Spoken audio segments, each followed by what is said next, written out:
Godspeed. That's it. That's all we got. All right, quick hits. Sneed, you want to start it off for us, man? What's your quick hit, brother? Bro, there's too much, man. There's too much. I just gotta pick one. All right, so we got an NBA topic at the end of the show, but I'm gonna start mine with this one. Okay. Today is an episode where we start off with Sneed with his vindication.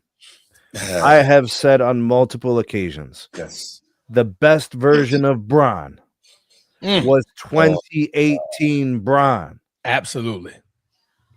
And I didn't have to hear him say it, but y'all had to hear him say it. Had to. I know what I saw because I was here. That's the Bron that quit in the finals.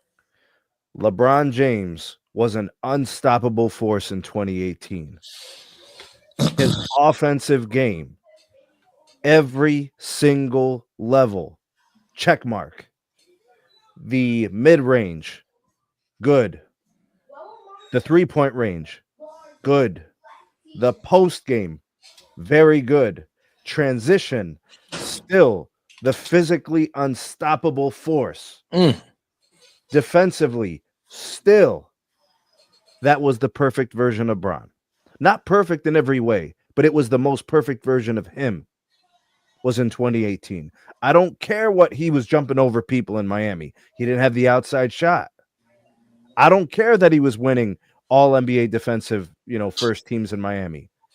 He wasn't the offensive player he was in the second set in Cleveland, plus still having good defense. See, it's the whole thing. If it was a video game, LeBron was rated a 98 in 2018. In Miami, he was like a 95 or a 96 because he didn't have the offensive roundedness, being able to do all those different. Bro, he had floaters. He had fadeaways. Spin move. Bro, he was making cats look silly with the fakes, with the passes, bro. Pointing this way, going that way, this way, and that. My Lakers like that, man. See, if it was magic, you'd be hitting the pom-poms right now, Bruce. We already know. If it was magic, it'd be cool, right?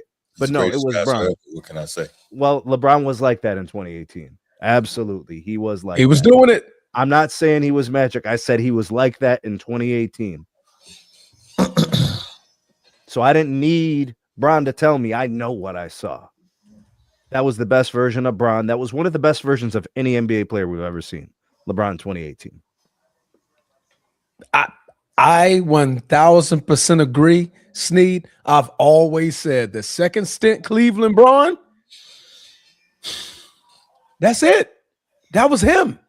He had rounded off every part of his game. And like you said, it's not perfect, but every part of his game, he mastered it. He put it into one package, and that was one straight season. The boy just couldn't be stopped. You just couldn't stop him.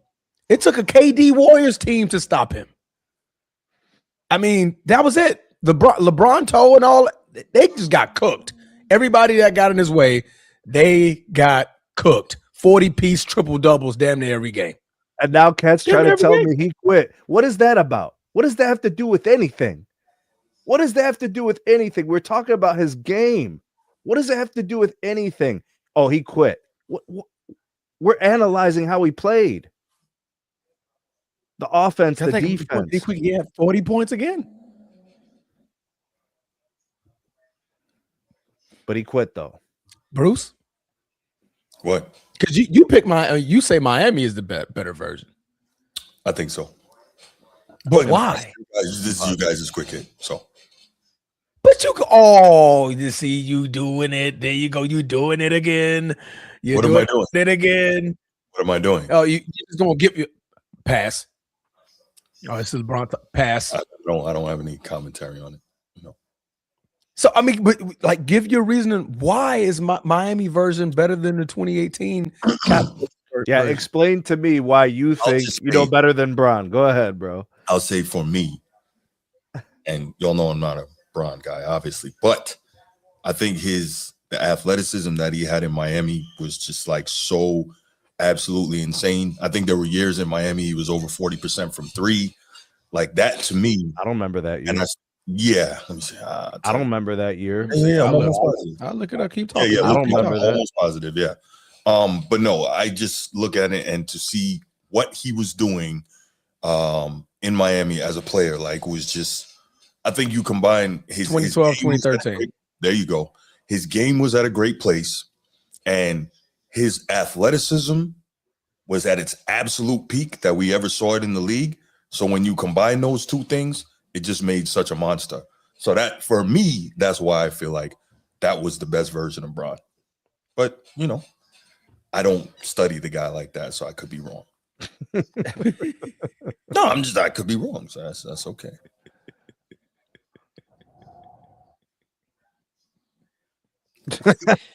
What is wrong with Transformer? I mean, nothing, Bruce, bro. Nothing. Okay. Nothing. Man averaged 34, 9-9 throughout the entire playoffs that year.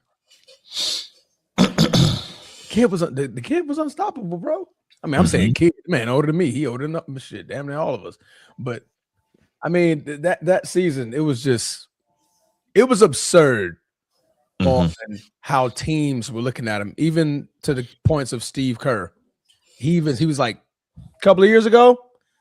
All right, it was like LeBron's a threat, but he's not a problem. Like he had the athleticism, he had the passing, he had the power, but he was like, now it's terrifying.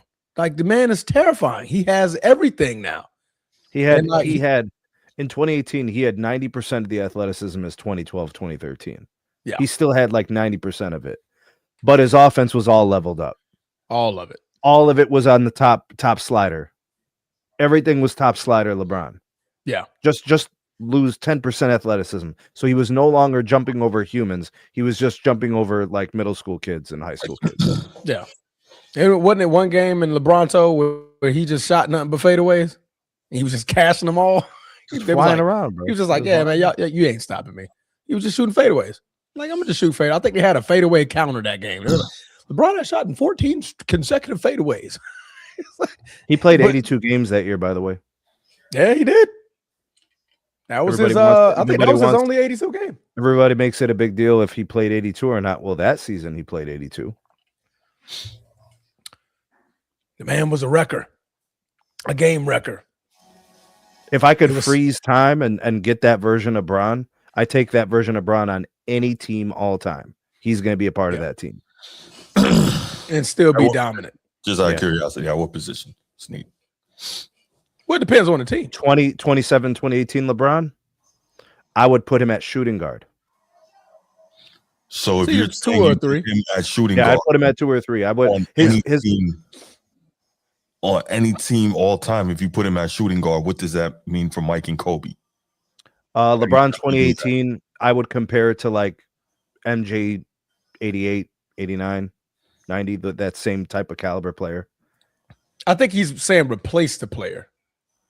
Are you saying replace him? Like if you was to replace him, like if you would no, if I'm building an all-time team, I could put LeBron at shooting guard. I could put LeBron at small forward. I could put LeBron at point guard. If I'm building a team, right? Yeah, with that version of LeBron, of LeBron, I could pick between. I could pick a 4. I could put him at power forward in 2018. Yeah, he was 265 pounds. He was still built like a brick shit house. Boy, was a brick. I wouldn't put him at center, but outside of that, I couldn't kill him. I couldn't put him at 4 because if I had to pick a 4, it would probably be MVP Timmy or MVP KG. MVP KG. Right, but I got range with that version of Bron, though. I got range with that version of Bron. I know that Tim Duncan's a better power forward. I know that Karl Malone's a better power forward in that position. But I'm just saying I got range with Bron in 2018. There was nothing he couldn't do. Okay, but you got range with MVP KG. Well, MVP KG is center power forward. MVP KG he can't be center because for me, that center has to be 94, 95 Dream. I'll take 90. I'll give you that. I think so too. Yeah. Right. So or like 1963 Wilt or something. Okay, all right. 2001 Shaq. Or 2001 Shaq. Yeah, right. 2001 Shaq. I'm just moving everybody out the way. Yeah. Like, what's up, man? Nah, just toss the ball to Shaq. Elijah one. He's gonna move you. Yeah, but I think you get the same outcomes with those types of those picks. Well, what I'm saying, I'll just speak for me, and I respect you guys' opinions. There's no all-time team that LeBron is starting on for me. he might come off that bench. There's no all-time team he's starting on for me. The 2018 Bron, version. 2018 Bron can go on any all-time team. Okay, so at small forward for me, it's got to be what, Bird 84? 84, 85, or 86 Bird, yeah. Okay, so it's 84, 85 Bird, it's 2018 Bron. Who else possibly could qualify as the best small forward version? Prime Dr. J, maybe. Okay, what? Okay, so or I'll some take people Bron might over say that one. like pick one of Neek's best years. They'll say that Right, was one of right, the right. best small forwards we saw, but still, Bron's better. Yeah. Okay. That year, Bron is better than that version of Dr. J. Okay, but he's not, Because I mean, you have the that year, as great as he was, he's not better than those 3 straight MVP Birds to me. I put him right there in that version. Okay, I mean, I'm just taking 1 year, and you're giving me 3 years of Bird. okay, That in and of itself says a lot about Bird, right? and pick any one of those Bird years. Yeah, but I'm Bird yeah. had like 29, 9, and 8 years, something crazy like that. So it was Bird like, was was he that, playing too. defense at that point? Yeah, he was playing Yeah. defense. All NBA defender, yeah. Okay, I was trying to remember. Yeah. Now, don't get me wrong. He wasn't getting in the crouch, locking people up. So I got to be objective there. That's the same thing I complain about with some other players. He wasn't doing that, but he was just all NBA defender. Yeah. It was good. All right, no doubt. All right, Sneak, that was good. Quick hit ran a little long, but okay. I tried to avoid it. Yo, drag me into that. I didn't want to, I was trying to avoid But Bruce, if we don't get you involved, we don't get the Wax Museum treatment. We don't bro. get the Wax Museum. We don't get to talk about Kareem. I mean, not Kareem, Hakeem. Your dream. The dream. You know what I mean? Look, hey. Y'all know how great that man was. I'm with you on the dream pick, bro. All time, bro. Absolutely. Yeah. MJ said it too. But anyway, Transformer, what's your quick hit, brother? All right, man. So the NFL is switching up their draft again. The last time they switched up the draft and the timing was in 2008, but next season, they're going to shorten up the first round draft picks from 10 minutes to 8 minutes. Last season, the first round ended at 11:45 p.m. And I guess they realized that us on the East Coast, we tired of this shit, man. We're tired of it. We're tired of it. Stop running stuff so freaking late. We already got to deal with the NBA. We already got to deal with the NBA and the freaking everything West Coast starts at 10.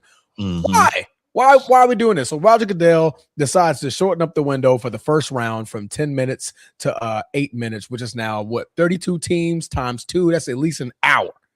That's at least an hour of time that we East Coastians get back. Thank you, Roger Goodell, for finally catering to us. Thank you. Because we don't want to sit there and watch the draft for 5 hours and taking the whole 10 minutes. We know who the first round pick is going to be. I mean, the first overall pick is going to be. They had all off season to do that. Why is it taking you 10 minutes? The whole 10 minutes? Second round, the second overall pick. 10 minutes? You know who the first pick is going to be? Third pick, fourth pick. Them should be the fastest picks off the board. You guys ever played fantasy football? The first round is the fastest round, period. Because okay, no, this guy. Nope, this guy. You know who you want. NFL. Eventually, this is going to get down to 5 minutes. I'm pretty sure of it. Like, y'all got 5 minutes, man. It shouldn't take y'all all freaking day. Y'all been doing all this due diligence. I think a big part of that is maybe they're waiting for calls for someone to possibly call and try to trade up for that pick. Yeah, I think that's what takes the most of the time because a little bit of gamesmanship to it, fielding the offers. And man, field. I almost said something that just shouldn't be. Right. That's not where that was going.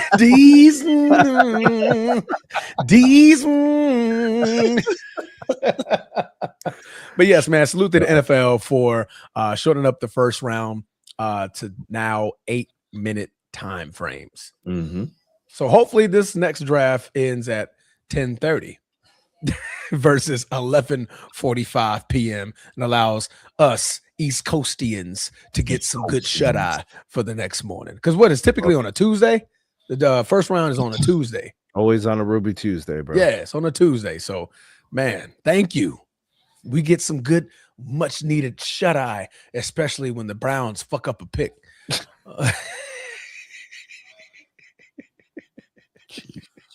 Cold-blooded. Browns are gonna brown, man. I figure they're gonna fuck it up so goddamn bad. But yeah. That's my that's one of my picks. You want to, I mean, quick hits. You want to go You ahead got Bruce, more? before I get oh, just the other one, you know. Go ahead, hit the other one. So the Indianapolis Colts had to suffer through Daniel Oh, Jones hell creating suffer through a torn Achilles in a game where he tore his Achilles off of a throw. Never seen it in my lifetime. Been throwing a football all my life. I think Daniel Jones is perhaps 27 years old, maybe 26. He's not even near 30. I highly doubt he's near 30. Right. Tore his Achilles off of a pass, and Riley Leonard, I believe, was your quarterback's name? Leonard. Riley Leonard. Riley Leonard comes in a game, and he's suffering through a knee injury. So he's labeled week to week dealing with his knee injury. So the Indianapolis Colts decide to go get one of the oldest dinosaurs in NFL history. Said bump Aaron Rodgers being 42, bump Joe Flacco being 42. We're going to go get a guy that's 44. And that's our answer. A guy that hasn't played football in 5 years. Yes. We're going to go to the Wax Museum, blow the dust off of the case, and unlock Phillip Rivers. That shit's crazy. When you have guys like Cam Newton actively working out, you got Derek Carr, at least, who's been in the league at least in the last 2 to 3 seasons. There are plenty of options. Versus the last 5 years, that man's a grandfather now. Phillip Rivers has 10 kids, and his oldest is 21 years old. His youngest is a newborn that was born last year, so maybe a year old, about to be a year old. You know where Phillip Rivers was, bro? He was at the Last Supper and the first. He supper. was on the first, bro. First supper, bro. Oh my gosh. Ed Dog is 10 kids. We looked up. 10 kids. 10 kids. His oldest is enough. What it's about, bro. His what oldest about. is enough. I mean, is old enough to be in the NFL. If she was a he. If she was a he would be in the NFL. Bro, how is this a thing, bro? I can tell you how it's a thing. How it's a thing is this. Phillip Rivers was coaching high school football in Alabama, and he was apparently running the same scheme that Steichen is running, and he talks to him every week. And so the relationship is there. And we know that in life, a lot of things are based off relationships. That's how it's. Bro, that's insane. He's 5 years removed. I agree. He's 5 years removed from the game. And the last time we saw him, he wasn't good. No, not even close. I agree with all of this. I'm not disagreeing with anything. You asked, how is this happening? I'm telling you how it's happening. Relationships, man, they matter. You know that. That's egregious, Bruce. Every time they take me out, they put me right back in, bro. Are you serious? Every time I try to leave, some keeps putting me back. Son, that man has 10 kids. He is a grandfather. Welcomed him in a newborn last year. You know what sucks, though? And a grandbaby. As soon as he goes on the active roster, his Hall of Fame clock resets. Ooh, yeah, because it's 4 years, ain't it? 5. It's 5 years. Into the NFL Hall is like a lot more time intensive. Yeah. Oh, he'll get in. Yeah, I know, but he's going to be old when he gets in. A lot of dudes were old when they got in. Yeah, but I'm talking like if he plays legitimately this year and gets his clock reset, I mean, he's going to be what, like 60 when he gets in? Yeah, but I think since he made the practice squad, it automatically resets. I thought it resets on the active squad, but regardless. I thought it was practice. I thought once you make a roster, okay, maybe you need to make the 53-man roster. But he's on the practice squad right now, which I'm assuming that's just the start of it. He's eventually going to be the starter. But he's 44. I can't wait 44. for him to start taking snaps in an NFL game and throw 3 picks on 9 attempts, bro. I can't wait, bro. On 9 attempts? On 9, it's going to be a pick every 3 attempps. Watch this magic happen, bro. He's been throwing to his high school kids, but that's not the same as NFL. No. And the thing about it, he's not a mobile guy. Where's he going? He's a statue. Yeah, that's another point. Bro, he was a statue before. Well, at least they have a good O-line there. So you better get rid of that thing fast. Or turn around and hand it off. Turn around. Bro, he's going to show up on the practice squad. And they're going to be like, yo, show us your handoff real quick. How does this look? Hold on, let me get my walker. It takes him a 4-step drop to hand it off to Jonathan Taylor. Right. They're like, show us your 5-step drop, bro. I got 4 Right. steps. That's all I got. 4 steps. That It's gonna be a fifth step ain't 4-step happening. Uh, So you just saw a That's more of freak a hit. accident. what's your 40 time now, Philip? How much time you got, buddy? 40 I times. said, what you mean by 40 time? I'm 44. Right. Fair. That's fair. Bro, there's no That's way fair. there isn't Oh, an my active goodness. player Yeah. on another roster that would get there on an easy trade. On a practice Agreed. squad. Yeah, We can't I trade no mean, more. Because you post a trade deadline. yeah, but like there's But somebody you can sign active out. You can somewhere. sign off Yeah, of yeah. other people's practice squads, though. Yeah. But you guys got like Derek Carr, he's out there. Cam Newton, he's out there. That man works out like religiously every day. Does he? Yeah. Yes, the man, he's constantly working. That boy's in good shape. And last I remember, he was throwing a good pass to tight ends. And that's what they got over there. They had what, TJ Warren? Yes. Yeah. They got a nice running back to get the ball out of Cam Newton's hands. But we got the 44-year-old quarter. If I'm Indianapolis Colts fans, I'm crying today. I'm crying. Because this is sad. Actually, if you're a I'm football worried about fan, the man now. if you're a football fan, this is rotten. Yeah. Spoiled goods. 5 years ago, 2020 was his last snap in the NFL. You can earn based on your merit in this world. Right. AARP commercials are for him. Bro, this dude, I go everywhere with Phil Rivers because we get discounts, bro. I take him everywhere I go. Wow. Damn. That man already receiving Medicaid. Depends commercials. Like, come on, man. Like, what you Yo, think? man. What you get? What you went to go Yo, get the wow. 44? Like, bro, what are we doing? Bro, we all gonna be eating applesauce at some point, bro. I'm just saying, Wow. bro. Some of But us none of us sooner gonna than get others. caught up to no goddamn professional sport. All right, for sure. Golf, maybe. That's the only sport they'll give us. Like golf. Oh yeah, well, he's 44. That's good. That's a good age for a golfer. Mhm. For a golfer, not throwing to This is crazy. Phillip Rivers is on the practice squad for Indianapolis Colts, guys. He's the age of 44 years old with 10 kids and a grandchild. So good luck, Indianapolis. This is your last shot. Indianapolis literally put him on the practice squad to get discounts on everything they're gonna go buy, bro. Oh, absolutely. Right before the holiday season, they're getting discounts at Target. They're getting discounts all over the place, bro. Oh, all their meals are at least 50% off. That's it, Bruce. That's what we got, bro. That's what we got. All right. Okay. My quick hit. Try to make this as quick as possible. So, what is wrong with y'all, man? Go Irish. Oh, my bad. You already know. All right. Y'all know I've been pissed off all week. Irish got screwed out of their spot in the college football playoff. A lot of people were upset that Notre Dame declined to play in another bowl game, right? Now, this is what I like. This is called Notre Dame getting their quote unquote lick back. All right. So it's reported by Jeff Kilberg, reporter, that Notre Dame's decision to decline a bowl game didn't just reshape the postseason slate. It delivered a major financial hit to ESPN, which is now projected to lose roughly $50 million in bowl game revenue without the Irish involved. So people act like Notre Dame's irrelevant. No one cares about Notre Dame. So what we're seeing here is ESPN used Notre Dame in the weekly college football playoff ranking reveal. They knew what they were going to do the whole time. They ended up jerking them, leaving them out. Then they figured, we'll throw you some BS bowl to, appease you, even though you didn't make the playoff. And then we will use Notre Dame again because of their global brand recognition. No matter what anyone says, Notre Dame is the biggest brand in college football. That's just a fact. I'm not saying they're the best. I'm saying they're the biggest. Anywhere in this world you go, not anywhere, but most places in this world, people know what that ND is, right?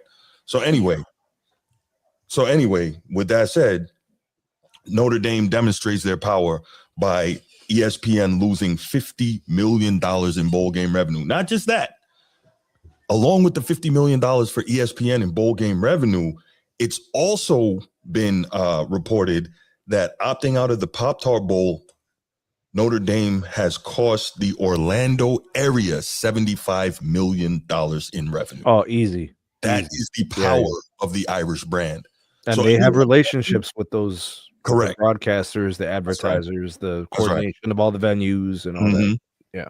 Yeah. So anyone talking that nonsense, Notre Dame doesn't matter. No one cares about Notre Dame, blah, blah, blah. Well, the dollars and cents say otherwise. There's a lot of people out here in the mainstream media and among, fans, etc., who are flat out lying. Oh, and by the way, for those that are, talking the mess, guess what? Notre Dame still doesn't have to join a conference because as of next year, as long as they're in the top 12 of the final CFP ranking, they are guaranteed a spot no matter what else happens. So, enjoy it now. Mm-hmm. Quick hit done. Oh, I got one more quick hit, bro. This one's really quick. Go ahead, brother. Jalen Hurts is broken. That is all. That is all. Fuck. Yeah. Well, I got one more quick hit. It is very, very quick. Coaches, NBA, NFL, hockey, baseball, soccer, whatever. Keep it in your pants. Oh, Damn. Oh. Damn. It's not worth it. oh. Yo, Hold yo, on. Doesn't matter who you are. yo. My bad. Go ahead, finish up, and then Keep I got it Bruce here with his BS. in your pants. Yo, Transform. I think there's some riffraff in this, bro. I think somebody hated, bro. I think there's some snow bunnies involved, bro. I don't want to go too far into it, but I'm just saying, bro. Nah, Michigan Just lost saying. a whole lot of respect from me forever because this dude fell on the sword for them Yeah. with this Yes, whole he did. Yes, thing. he did. Yeah. Yes, Without he did. him, they don't win the national championship. Yeah. Yes, he- led no, them they to don't. that win over Ohio State while Harbaugh was suspended, and a couple other big games that year. Mhm. And this is how they repaid it. I'm not saying Gone. he's innocent of everything, but they could have just suspended him. This is how they repay him. Okay, got you. Bro, he was Until targeted. right by Michigan. Yeah, Bro, You do I'm telling you, he was targeted by somebody internally. I think Somebody so. wanted him gone. Yeah, And it was immediate. foul. Like They it said there was an investigation. We just seen him a week ago. Right. literally. Yeah. I mean, we were just Googling Shamar, bro. Right. For real. I need to see. I wonder if there who would this have been looks an like. investigation had they beaten the Buckeyes. I wonder. Damn. Yeah. That's a very good question. I'm just, I don't know. Maybe My they were statement is- withholding the investigation results until result of the game. Yeah. Mid-season. Yeah. Yo. But coaches, Yeah. just Just chill. That's right. We Ime Udoka. Yeah. you know what? Sharon. I don't know if you guys have ever seen Four Brothers, the movie Four Brothers That's a with fantastic movie. I love that Tyrese movie. and Andre 3 Yeah. Stacks about the Four Brothers. Mark Wahlberg. Oh, I love that movie. What was the gangster's name? You remember the gangster's name? No, I don't. Okay. Well, this quote I live by. He said, I told you to hire out of town shooters. Mhm. What did I get? I got in town shooters. Oh, I remember that. I Yeah, asked for yeah. out of town shooters. So I don't have this problem. So coaches, out of the team, not on the team or franchise, get the off the team. That's it. Yeah. That's all you got to do. I'm pretty sure you're going to get some from a lot of other women out there. They just don't need to be on the team. Ime Udoka was number one. Sharon Moore. Mm. It doesn't matter how big you are, what natty you won, how quick you got to a championship. It don't matter. No. You mess with the wrong one, you get cut. Bro, Quick. I'm telling Obi Trice, bro, the setup. I'm telling you, dog. Yes. Yeah. It was Obi the Trice. That's a name from the past. All right. Mhm. Okay. Obi before- Trice, real name, no gimmick. My bad. Mhm. before I we hope get you got started, some teeth, bro. you know, let me respond to Bruce real quick. I know he's just trying to push my button, but since you wanted to go there, let's do that. Simple. When I was talking about the Irish and how starting next year they'll be in as long as they're in the top 12, they will be guaranteed a slot.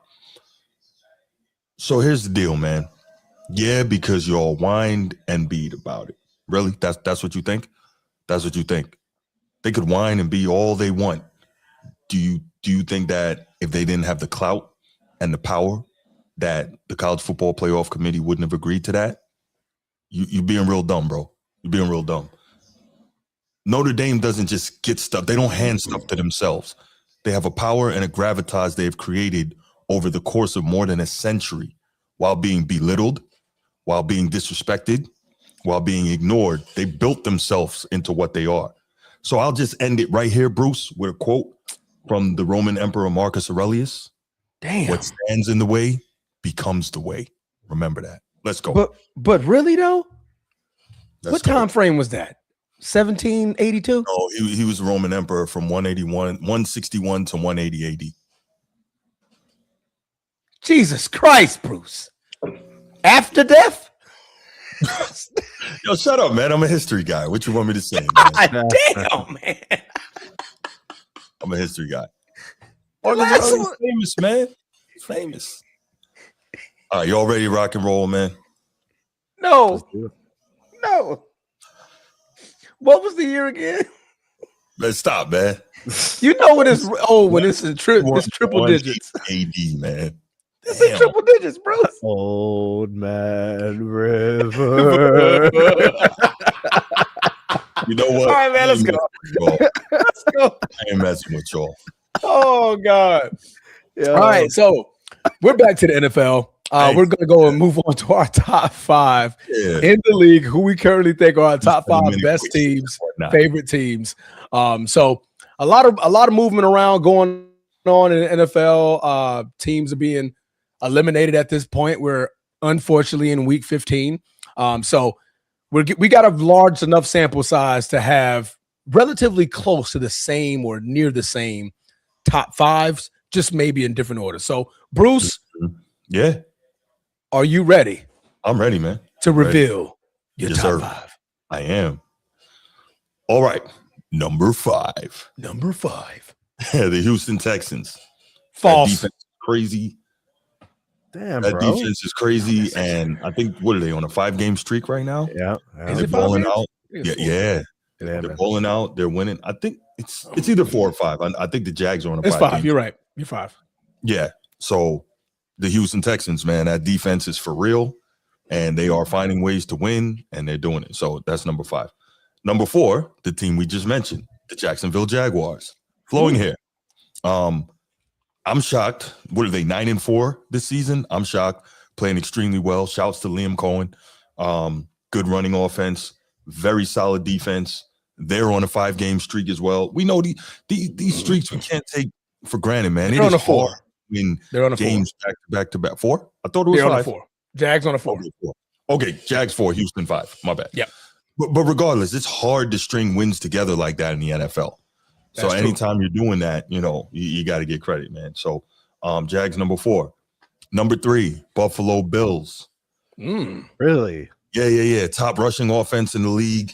They're still, theoretically, they could still win their division. I think this is a really good team. And Josh Allen, unfortunately, they're a little too dependent on him, but he's playing out of this world. This dude has put the cape on multiple times this season. Always does. Always. Yeah, I'm gonna go number 3, Buffalo Bills. Number 2, Denver Broncos, 10-game win streak. What are they, 11-2 now? The AFC could very well go through them. Dominant defense. I think they're on a record pace to tie the single-season sacks record as a team with 55. Yeah. What more can we say, right? And finally, number 1, New England Patriots. And we're going to see this week they have Buffalo, so we're going to see what it is. But New England Patriots, another team with a 10-game winning streak, coming off a bye. And, Buffalo's going to be desperate, so we're going to see what New England is. But Drake May is right there, probably half a step behind freaking, what's the guy's? Matt Stafford. MVP race. Yeah. So, I mean, you've got a quarterback playing lights out, really spreading the ball around. You've got a defense that's playing well, not super elite, but playing well. Yeah. And you keep finding ways to win. Now, granted, you got a last place schedule, but you're winning these games in the NFL. So it's Houston, Jacksonville, Buffalo, Denver, New England for me. That's my top 5. Okay. That was an interesting top 5. I'm not going to lie to you. A lot of defense in there. That's true. Yeah. Sneed, you ready? Or do I need to go? I'm ready. Okay. Okay. All Give us what we need. Honorable mentions, man. Let's go Texans and Jags. Just on the outside. They're on the edge. Okay. All right, Texans and Jags. Number 5, and I want to put the Packers in here at 5.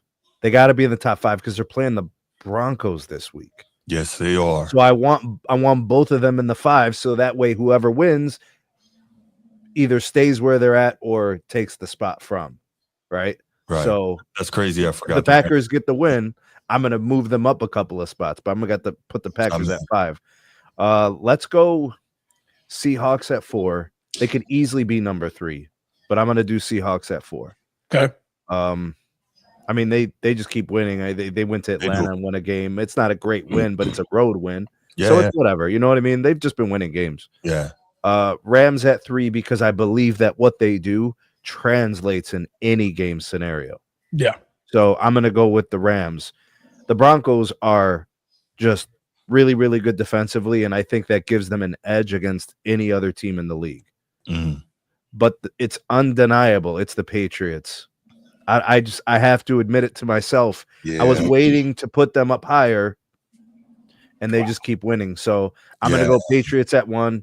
I'm going to go Broncos at 2, Rams 3, the Seahawks 4, and the Packers 5.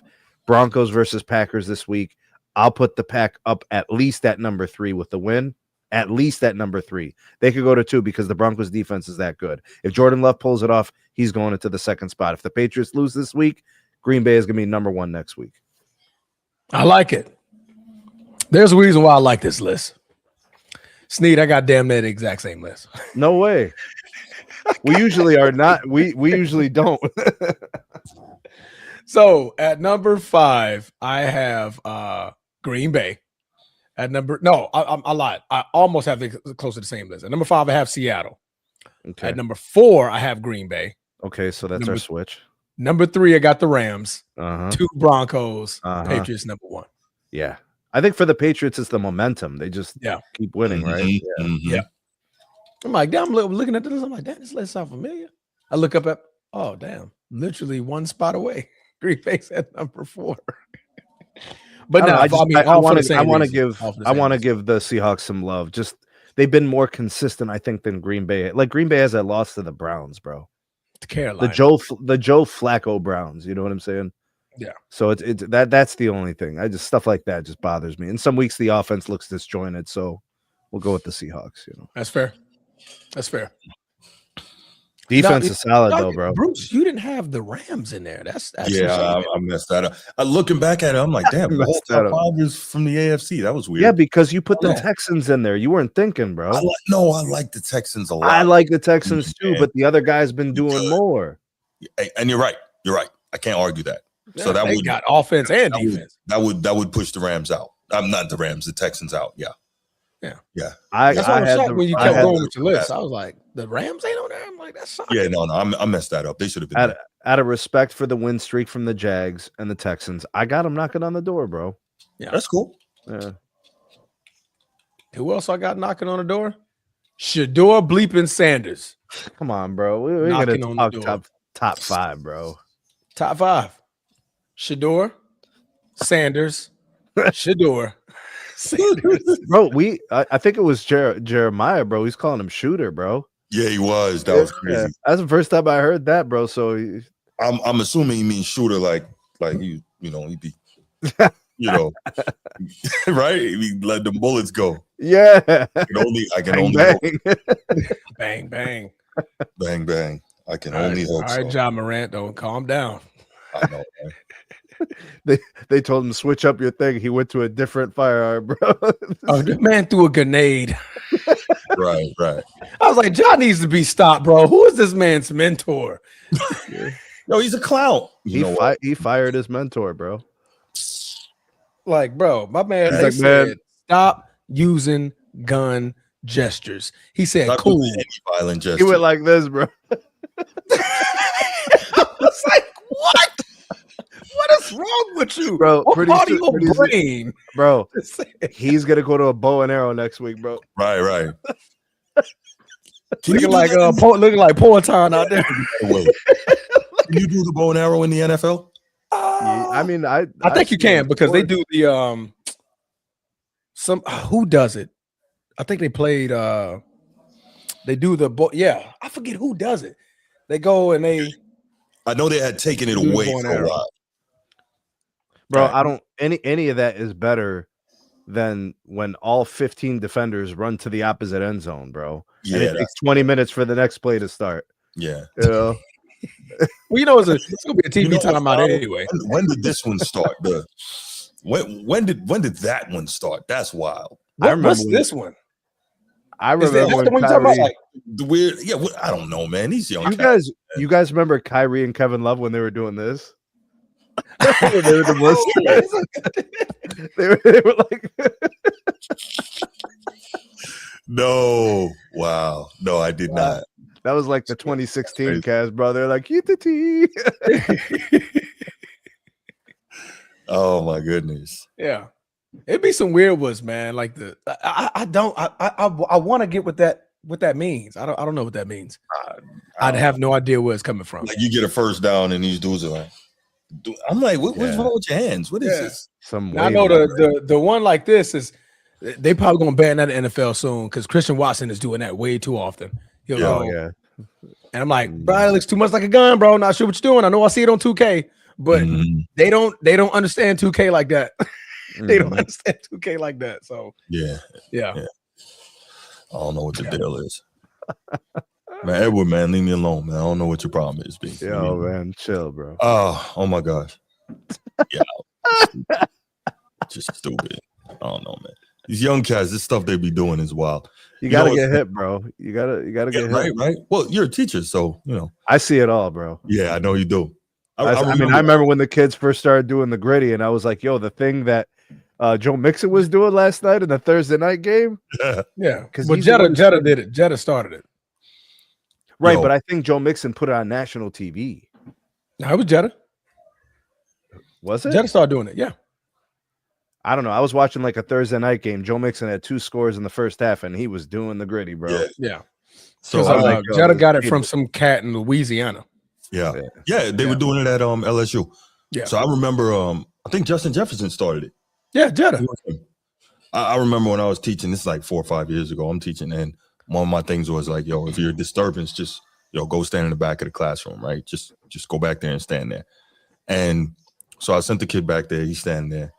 And so I'm going on with the lesson, and I look up, and this kid is back there doing the damn gritty. I'm like, and I made the mistake. I said, what's wrong with you?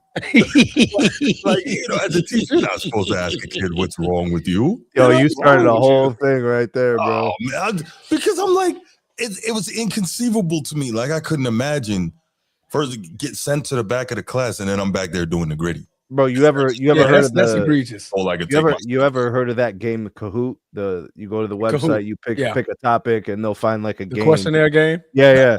Bro, a kid nailed one of the questions, bro, and he would just gritty walking the whole back of the room, bro. Just the whole thing back and forth. I'm like, bro, you got one right. Now you're doing the gritty, bro. Oh my gosh. Yeah, I couldn't believe it. Hey, who played NBA Youngboy, Edward? Oh, hell no. Okay, so here's my last one, I promise. Here's my NBA Youngboy story from when I'm teaching, right? So first day of school, right? First day of class. Say, okay, this is what we're going to do. Little icebreaker, right? Introduce myself. My name is Mr. Hope.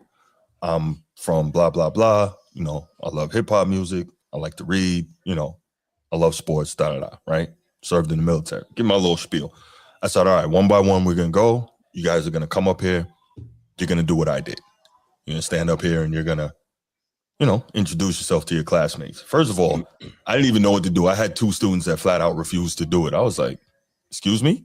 Like, again, I couldn't have imagined my teacher tell me to do something and I just refuse. Yeah, I'm like, no. Wait, what? What is this? So anyway, moving right along. So remember, I had said that I like hip hop. So like a month later, we're in class, and I don't even know how it came up. And one of the kids, it's 8th grade, I'm teaching. One of the young cats goes, Mr. Hope, you heard that new NBA Youngboy? I'm like, who's that? He's like, Mr. Hope, I thought you said you like hip hop. Oh, I said, all right, let me clarify something for you. My hip hop and your hip hop, 2 different things, young fella. So anyway, after I got out of school that day, I go in the car, look up NBA YoungBoy on my phone, and I put it on. And I'm like, oh my God. Like, it was some of the worst. I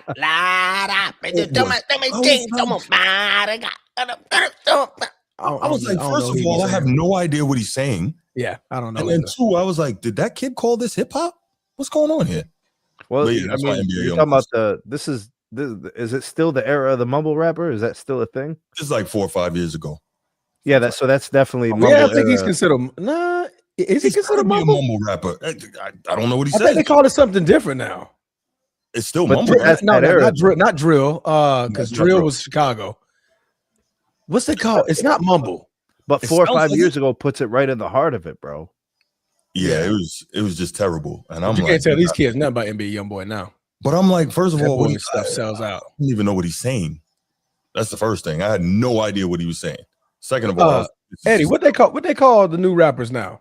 It's not. I don't think it's mumble rap anymore. They call them something else. They can't call them rappers. They ain't doing that. But anyway, all right. Let me see. Rapper. How we get so man? This is one of those shows I see. All right. We shooting the breeze. Shooting the breeze. Right, shooting the breeze. I said rap. You ever top 5 Transformer? Yeah. It was like I didn't have much to say because like the exact same list. Got you. All right, let's take 2 calls on this while Edward tries to figure out what the crap rap. I mean, mumble rap. I mean, whatever that thing is called. Y'all know the number 904-219-8264. 904-219-8264. Let's take 2 quick calls. You can give us your NFL top 5, and then we will go from there. You ever we'll move right along. What up? You ever they do the Fred Flintstone flow, the yabba dabba doo. You hear that? No. Hubbada bubbada hubbada hubbada. You don't hear none of that, bro? They do that shit all the time, bro. That was Migos that started. Yeah. The yabba dabba doo. Mama told me to sell work. What up, Bruce? I think they just forgot to pay the internet bill, bro, and it was just getting cut up all the time. Yeah, I don't know. What's going on, Bruce? Wi-Fi was going bad. Hello? Can't hear. Okay, hold on. My bad. Hold on, bro. How you gonna hang up on Brucey, bro? Nah, I had I thought it was connected. Nah, I didn't hang up. I thought it was. Did I? I thought it was connected to the Rodecaster. It was connected to my Bluetooth sitting on the desk. There we go. Bruce, can you hear me? Yes, sir. Okay, good evening, sir. Hey. Baltimore, baby. St. Francis National Championship, #1 in the country, baby. All the best players don't come from the South, baby. These Baltimore kids are a different breed, baby. No, Bruce. Nope. It's the South, bro. Nope. Because you're the same one always calling in, screaming, talking about the football is played in the South. So pick one. No, you don't get that. Nope. And one more thing. Derek Queen, baby, front runner, rookie of the year. Man, we talk about football, man. We talking about football, and Cooper Flag is still out playing him. So carry on. Let me get a little quick hit in. Come on, remember, man. I should have certain person. They go that entitlement. No. Ain't no entitlement. They never gave you a credit card. That's dog. definitely entitlement. No. That's the definition of entitlement. Bruce, go ahead, man. They mess with you. Go ahead, bro. More than a member over a year, and I'm paying my bills every month. Go ahead, man. I should be allowed a little bit of grace. Bruce, I'm giving you the grace. Go ahead, bro. You try to argue with yourself, man. Hey, remember we was arguing in March about Cooper Flag and Derek Queen, huh? Did I tell you, boy? Did I tell you? Yeah, Cooper Flag is still out producing him. What did you tell me? That boy good, bro. Cooper good. He's the front runner. He's the current front runner for rookie of the year. I said that verbatim. But anyway, who is? Okay, my top 5. At 5, mm-hmm. I have, surprisingly, I had the Denver Broncos at 5. Mm-hmm. Defense, a top tier defense. No, I got that guy 4 and 5 next. I got Houston number 5 because of their top tier defense, but they offense is shaky. But we also know, agreed, the defense is the championship. As long as you don't turn the ball over, make a few crucial plays during the game, in the playoffs. You know, the playoff time, the game slows up. Mm-hmm. Don't make no mistake. They run the ball effectively. make a couple splash plays, if the defense play well, they have a chance to win the championship. Same thing with Denver. Same thing with Bo Nix in Denver. Quarterback not playing the best. I won't say this about Bo Nix. Bo Nix got clutch games. Yes. The time comes, he makes the plays that need to be made. I will give him that. Per respect, he will make that play. Okay. And number 3, I got Buffalo. Super Jaws. Hey man, every year I got that glaze and twerk for Lamar, but I got the utmost respect for Josh Allen. The kid is a dog. Yeah, he is. He's a legend. He's a Hall of Famer already. He's tough. He's scary. Josh actually be scared to hit this guy, man. You know, Josh Allen like 6'5". Yeah, he's a big dude. Hey, real quick, Bruce, can I ask a question, man? Why is it, and I'm not saying you, but a lot of people feel like if you give credit to Josh Allen, then you dissing Lamar, or if you give credit to Lamar, then you dissing Josh Allen. Why can't it be that they're both just awesome? You know what I mean? Yeah. As we love football as kids, man, we love true football guys don't give respect where it's due. Unbelievable. For sure. They both are, yeah, no doubt. Are actually scared to hit this. You know, Josh Allen country strong. Yeah, man. He's not a muscular guy, but he's a little big country. Yeah, he's a big dude. White guy, just strong. Like he's fearless, man. And fearless. And you know what? I want Lamar to win a championship. I would love to see it at the same time as a fan of the game of football. That love football. They can watch any team play any game because I love it. For sure. I'm gonna be happy for him when he get his ring. I want Lamar to get a ring before him. Of course. I mean, I won't be mad, man. Hey, man, I'll salute to him. Right. Number 2, I have the Seattle Seahawks. Okay.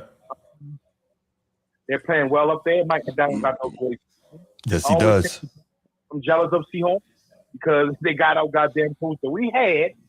But, you know, I don't want to bring the Ravens up. 5 seconds. Steve goddamn Biscotti want to be stubborn and lost culture on the damn sideline. They act like he don't know what they're doing at the time. Shout out to Seahawks. Got Seahawks playing. And Donald's balling. Minnesota made a big boo-boo by letting him go. And, hey, shout out to Seattle, man. Mike McDonald is what he said he is what he is. And how he showed in Baltimore, he really is a culture changer. At number 1, it's the number 1 slip. I got Matthew Stafford. And hold on, I missed somebody, y'all. The Packers. I got the Packers outside at 6 because they get ready to play us. So there's a little bias with me right now. So we played them in 2. Now we'll be at the game. They over the Ravens. I don't care. I don't care. Damn. Hey, Transformer. They better than the Ravens. Transformer, you think you can make it in town December 27th? I got you, bro. You say what now? You think you can make it in town December 27th? Make it in town? You think you can make it up here December 27th? It's in Lambeau. It's in Lambeau? Yeah. The game's in Lambeau. Oh, goddamn! I'm hyped. Like I'm getting ready. It's on a Saturday too. It's weird. They moved. They flexed it. They moved it to a Saturday. But they flexed the game. And Brucey ain't going to Lambeau, man. He ain't built like that, bro. At that time of year, it's tough to get in Lambeau. Yeah. To be honest, it's tough to get in there. I ain't no goddamn penguin to be standing there. Right. Bruce gonna show up with the happy feet, bro. When you go to Lambeau, though, it's almost like the heavens open up. It's like the air is different. It's like God Himself is just raining down on you, and it's just liquid nitrogen just floating around the air, just bro. floating around in the air, man. It's almost like going to Notre Dame. Very similar. I knew that was coming. At number 1, I got this. At number 1, I have the LA Rams for the Matthew Stafford, and that defense is hard verse. Guys balling up there. Better than the Ravens. I was never a big Matthew Stafford guy in Detroit because they wasn't winning. Playing better than Lamar. Huh? Playing better than Lamar. Currently, yes. Okay. We're getting somewhere. Well, truthfully, the season, I go see. I read the season. That said nothing. You started it. Actually, the Mark pay that bad last game. There was a couple drops. There was a couple, Lamar had somebody in the back of the end zone. Mark Andrews, the fuck up. Excuse my language. Always fucking up. I hit the ball. So much shit that went wrong that game. The left guard act like he can't block a goddamn safety. Something the cornerback coming out the blitz. And Daniel Falele let a cornerback beat him. You said what? Andrew Falele? Who is that? I say Falele. Who is that? One of the old linemen. He's getting cooked? Yes, he's getting cooked. Okay, I'm gonna go back. I don't want to go to the Rams. The Rams are number one right now because of their defense and their offense balance. They're gonna be tough in playoffs. And I left Green Bay outside because otherwise, really Green Bay should be in the top 5. But just because we get ready to play them, I have to drop them in the 6 spot. As long as they're over the Ravens, bro, I'm cool with it. I cannot wait to December 27th. And I know the video you gonna make gonna be absolutely. I mean, every week, every video is gonna be elite, but I get you though.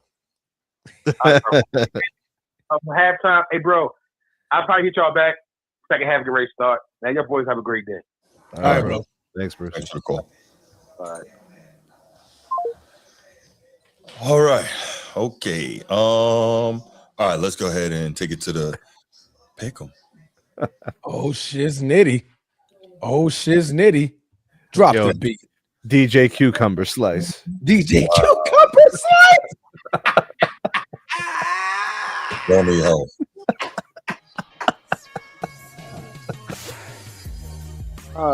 Yeah. Yeah. DJ Cucumber Slice on the beat. Yo.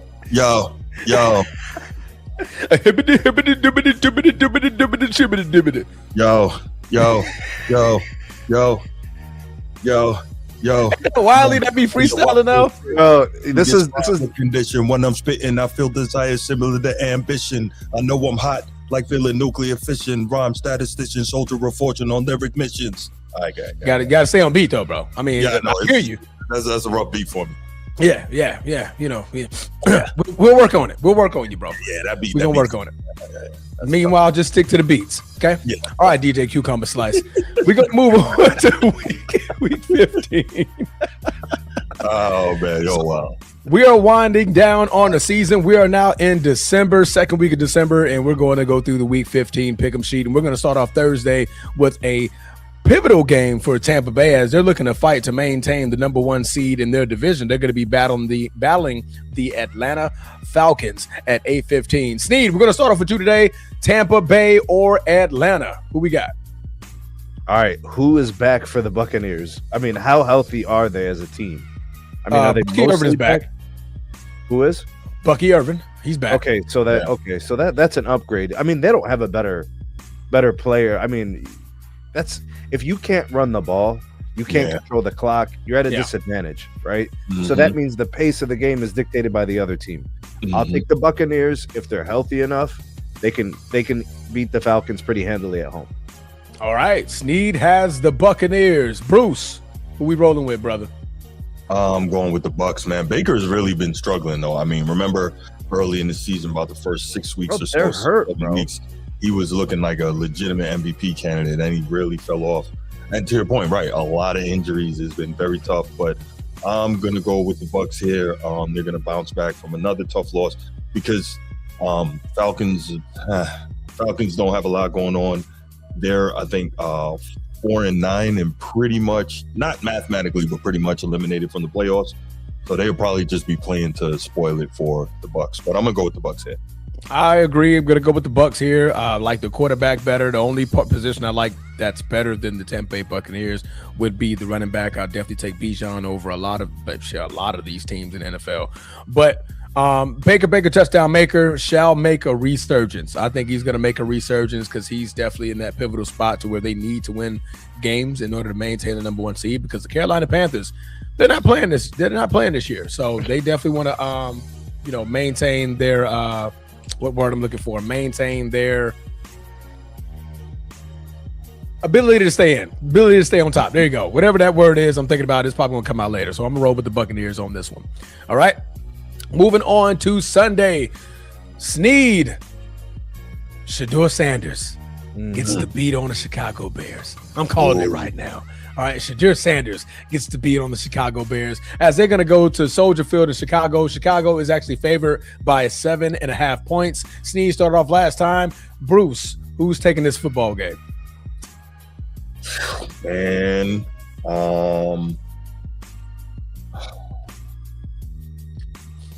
the Bears are going to run it, or they're really going to try to run it.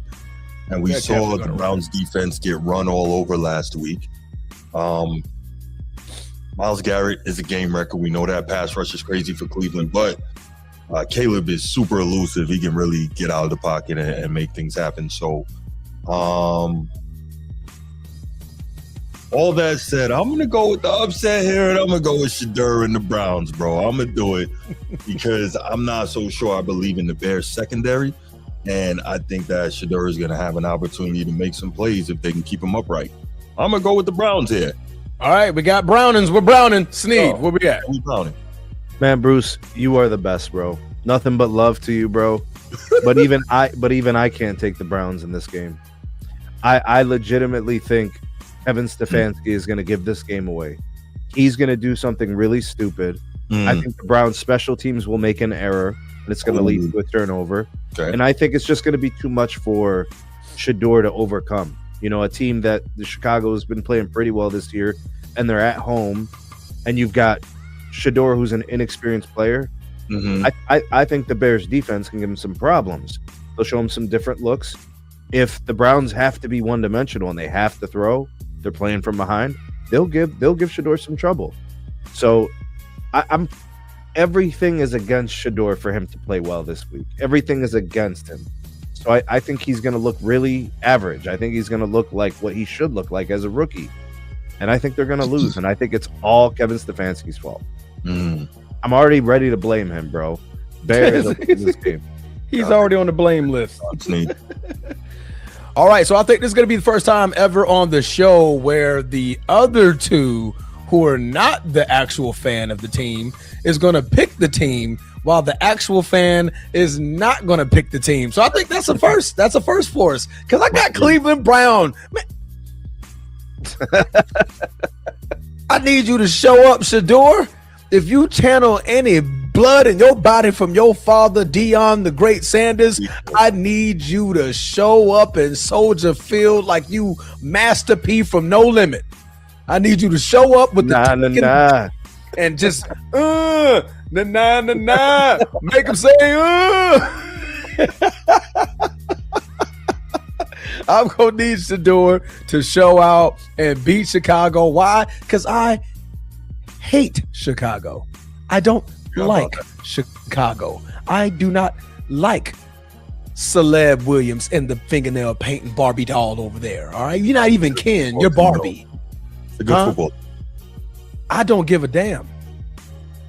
They're all right. They got a solid run game, but they still got fingernail painting Caleb Williams over there. So I believe Shador and Myles Garrett is going to break the freaking record. I think he's going to tie the Chicago Bears in Soldier Field, and y'all can take that. You hear me? All right, I'm sorry. I think he's going to tie it, Transformer. I don't think he's going to break it. I think he's going to tie it. I need him to break it. Break it. Get 3 sacks.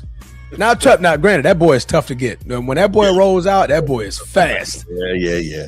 Micah couldn't even get to him. He like, God damn, that boy, he is running. Like he's running. But yeah, I got the Cleveland Browns here. All right, moving on. We have a AFC North battle for the Ravens are going to be battling the Cincinnati Bengals after being dismantled by the Cincinnati Bengals a couple of weeks ago. I believe that was the week of Thanksgiving. Lamar Jackson is going to be looking for redemption as Baltimore is favored by 1.5 in Cincinnati. Sneed, who's taking control of this football game?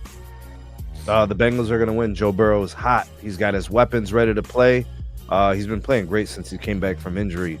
I'll just take. I think it's the Bengals in a close one, real close. This thing is going to be close to down to the wire. I like it, Bruce. Who we got? I got Baltimore, man. They're playing with they should be playing with just complete and total desperation, like season on the line level desperation. So I am going to go with the Ravens here. Man. And Yeah, I mean, everything says go with the Bengals, right?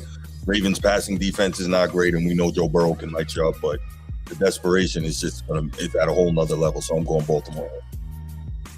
All right, I'm going Baltimore as well. Like you just said, man, desperation. In that division, it's tough to beat the same opponent twice. Y'all don't get a lot of sweeps in that division. It's always something back and forth. It's always some nip and tuck type of ending, like we just had with the Steelers and the Baltimore Ravens. So now that the Steelers won in Pittsburgh, no, they won in Baltimore. That was in Baltimore, right? Yeah. Yes. Okay, so Baltimore is 0-2 at home against the Bengals and the Steelers. Not Right? good. Yeah, that's not good. So I expect the Baltimore Ravens to take care of business on the road. They're gonna have to attack that secondary for the Cincinnati Bengals, and I need Lamar and Derrick Henry to finally have that big game that they've been craving for all season, to where they can finally shut somebody out. So yeah, I got the Baltimore Ravens. Give me the 1.5 plus some, because Ravens gonna have to put foots in them. All right. Foots. Moving on, we have another battle of the AFC West. Los Angeles Chargers are going to be battling the Kansas City Chiefs. This is a pivotal game for Patrick Mahomes, as they're on the outside looking in and in a complete desperation mode, as they only have a 6% chance of even making the playoffs for the first time in Patrick Mahomes' career. However, Kansas City is favored by 5.5 because they are in Arrowhead. Sneed. No, I believe you went first last time. Bruce. Yeah. Who's taking this football game? I want to say the Chargers, man, but I don't know that they're going to be able to beat the Chiefs twice. It's one of those things, one of those divisional matchups where you got to split it. Also, to your point, we're talking about desperation as well. Yeah, I'm going to, and the game is in KC, so I'm going to go Chiefs here, hanging on to survive. They still may not make the playoffs, but I'm going to go Chiefs here, just trying to survive and hang on for one more week. All right, Sneed. Everybody's out on the Chiefs. It's a little premature. Correct. I just think it's too much too fast. It's not typically how these things go. So yeah, I'll take the Chiefs to bounce back. I mean, Chargers are going to put up a good fight. It's going to be close.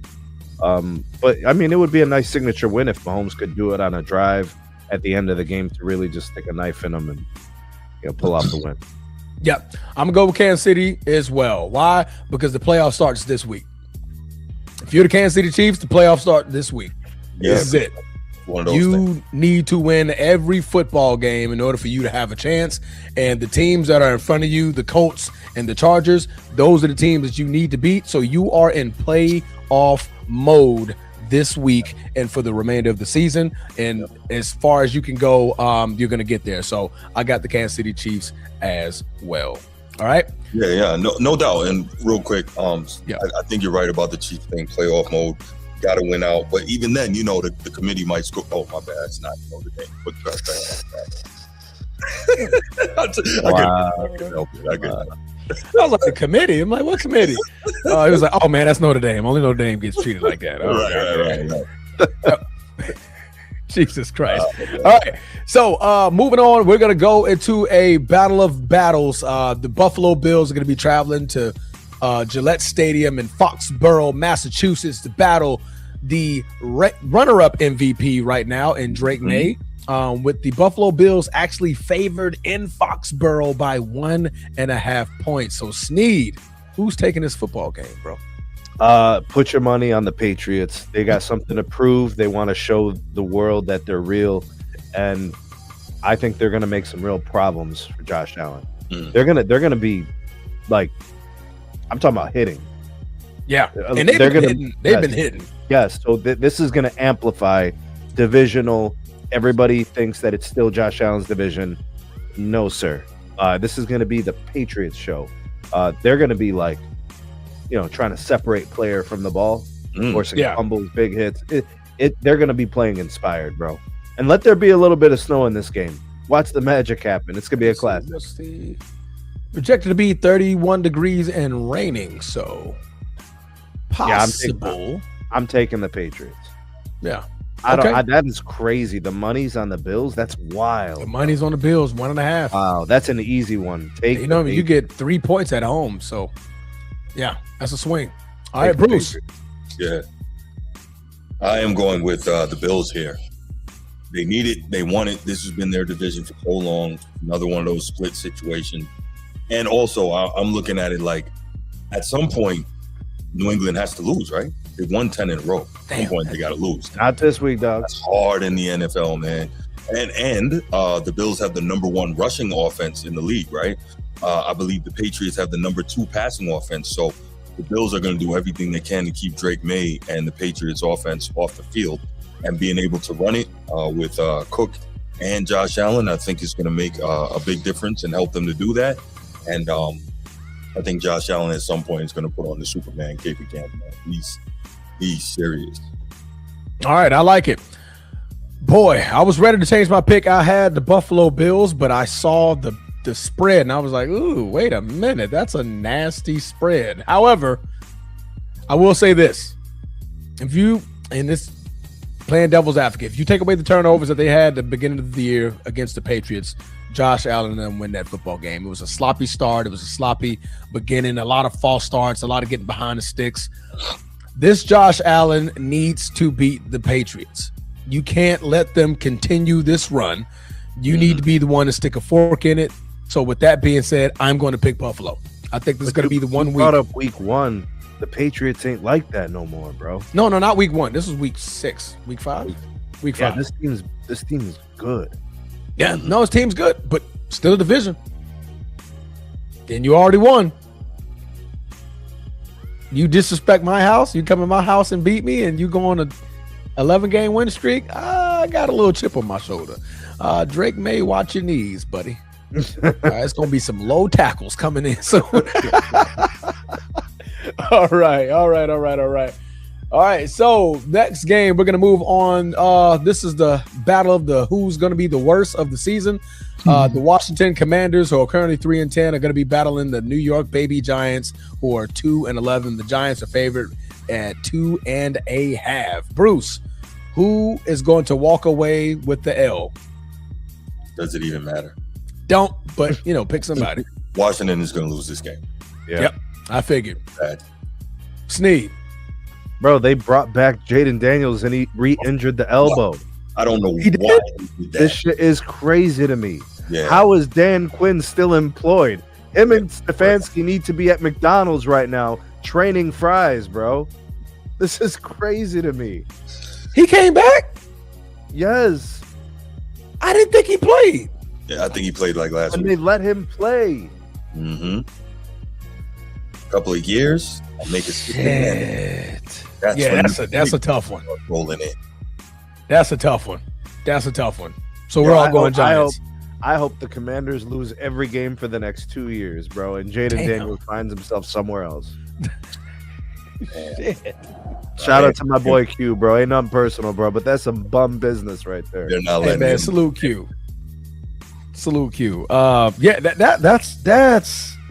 that's bad, man. That's bad. I did not know that he played because they got killed. He got killed by like 30. Remember what happened to his arm, bro? Yeah, I saw that game. Didn't you think maybe you should take most of the year off or the rest of the year off? I thought he was out for the season because the Commanders aren't doing nothing. They're not fighting for a playoff spot. Jesus Christ. All right. Well, I'm pretty sure we're all I'm going to kick the Giants for all of us so we can go ahead and move on from the trash bowl. Shit. All right. Moving on, the Philadelphia Eagles are going to be hosting the Las Vegas Raiders with Philadelphia favored by 11.5. The Philadelphia Eagles coming off a pivotal loss against the Los Angeles Chargers, in which Jalen Hurts had not only 4 turnovers, but became the first player since 1974 to have 2 turnovers in the exact same possession. So, Same play. same play. Yeah, my bad. I said possession. Yeah, Same play. The exact same play, which he threw an interception and had a fumble in the exact same play. So, Sneed, why the Eagles? Bro, Jalen Hurts is broken, but Saquon Barkley can beat the Raiders. So I'm gonna take the Eagles. But like Dallas Goedert's been good. AJ Brown when he gets the ball is good. Devontae Smith makes plays. Yeah. Jalen Hurts is just broken. So if they could just play conservative with Jalen Hurts and just don't take chances and just get the ball to Saquon Barkley and give him some space to work, bro. He can get you there. He can get you a win against the Raiders, bro. He'll hit his head on the goalpost. That's for sure. Yeah. He'll hit his head on the goalpost. Bruce. Yes, sir. Eagles, man. They need to get the game, and they're getting it against a bad team. Yeah, I don't think this should be a question that the Philadelphia Eagles are going to dismantle the Raiders, because if they lose this game, they're giving Dallas another shot to take that division. Oh, Dallas fans think that they're going to win the division, bro. They are really head over heels that they're going to win this division for the Philadelphia Eagles. Thanks to my freaking Packers, who couldn't just give them an L and kind of close the door, but whatever. Moving on, we have the New York Jets, who are going to LOSS, lose. Well, that's LOSE, but you get what I'm saying, loss. Yeah, all the same thing. The Jacksonville Jaguars, who are hosting the New York Jets, favored by 13.5. They're predicting Sunshine to go bombs over Baghdad on the New York Jets. I'm going to go ahead and click the Jaguars for us all. That's cool. I got the Jags. Yeah, I'm just going to click that. I don't think we need to waste time there. All right. The Texans. Okay, I'm just going to click the Texans for all of us. All right. I'm just not going to. I'm not here to waste our time. Bro, sometimes some teams are that bad, bro. Yeah, the Cardinals are one of them. All right. Yeah, they're terrible. Moving on to the potential game of the week. These 4 o'clocks are going to be amazing. Yeah. The Green Bay Packers and Micah Bleepin Parsons are going to be traveling to the Mile High Stadium, which they are favored by 2.5 points against the 10 straight game beating Denver Broncos. Sneed, who takes this game? Jordan Love drives the Packers in the final minute of the game for a game-winning field goal in Denver. It's going to be like a 47-yarder, so a little bit of distance, a little bit of wind, and he's going to nail it. And Jordan Love will be walking off with a game-winning field goal win. The game's going to be like 12-9. Damn. Yeah, that's low. It's gonna be like 12. It's gonna be a defensive game. You think it's gonna be a defensive shootout? I think Jake Brennan, what's his name? Jacobs. I think he's gonna get like 19 carries for like 58 yards or something. Like they're gonna really like try, but they're gonna bottle him up. Yeah, I like it. Bruce, Mr. Nappy Time. Yeah, you're a funny dude. I was trying. No, I will go here with the Denver Broncos. I got you. Yeah, I actually am. Yeah, I actually am. I didn't like your energy. I didn't like your energy. That defense is mean, bro. That defense is mean, and they really got defense too, bro. Yeah, but I'm not. Fuck us, Sneed. Disrespect to the Packers, but I think the Broncos defense is crazy, and like we said earlier, Bo Nix somehow has this ability to come through in the clutch, even if he hasn't been playing well all game. Really weird. It's like Tebow West at a higher level. But yeah, I'm gonna go with the Packers here. They will continue their assault on the defensive record books for total sacks. I think they probably get a couple sacks here, and they will beat the Packers. I was about to say upset, but I guess not. They'll beat the Packers. Thank you for tuning into the Format Podcast, guys. Don't forget to hit that like button, subscribe, share, and all that stuff, man. We were doing so good. Now you got Transformer bent out of shape, Bruce. Yeah, now I'm all pissed. It wasn't nothing personal, man. Sneed's team, we pick Sneed's team. Your team, we pick your team. No, he didn't. For my team, I mean, I'm talking about me. The opposites picked for that is true. Favorites of the other team. And Bruce, you messed it all up. You had one opportunity. And for that, one job. Green Bay win about 10.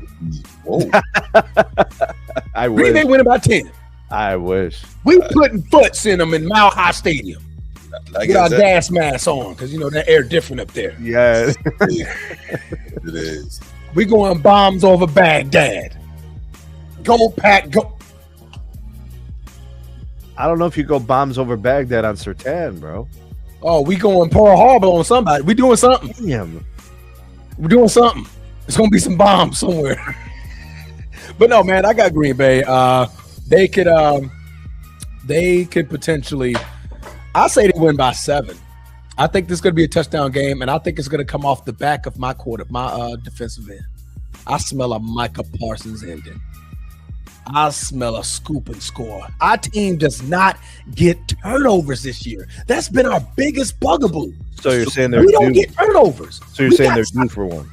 We're due for one. Yeah. We haven't had a pick six, a scoop and score. It's just like we have such a solid defense. Mm-hmm. We just lack the turnover part. And I think this is the time of year, ball gets a little wet, gets a little cold, and I believe my defense can finally get it. He's like, got the freaking defensive touchdown. There we go. Green Bay wins by 7. Go, Pack, go. All right. Now this next game, it's going to be this was going to be the opposite of what I think the Packers and Broncos going to be. This is going to be a matchup of defense for the Broncos and the Packers. This is going to be a battle of offense. The Rams and the Lions are going to be battling it out in SoFi Stadium in California, Inglewood, California, and the Rams are favored by 5.5. The MVP front runner, Matthew Stafford, has 35 touchdowns and 4 interceptions. Yeah, he's beasting out. He is beasting out. Bruce. Yes, sir. Why the Rams winning? I think the Lions just don't look the same this year. They're good, but it's not quite the same. Matt Stafford is 2-0 against the Lions since leaving them. And I think that the Lions front four is crazy.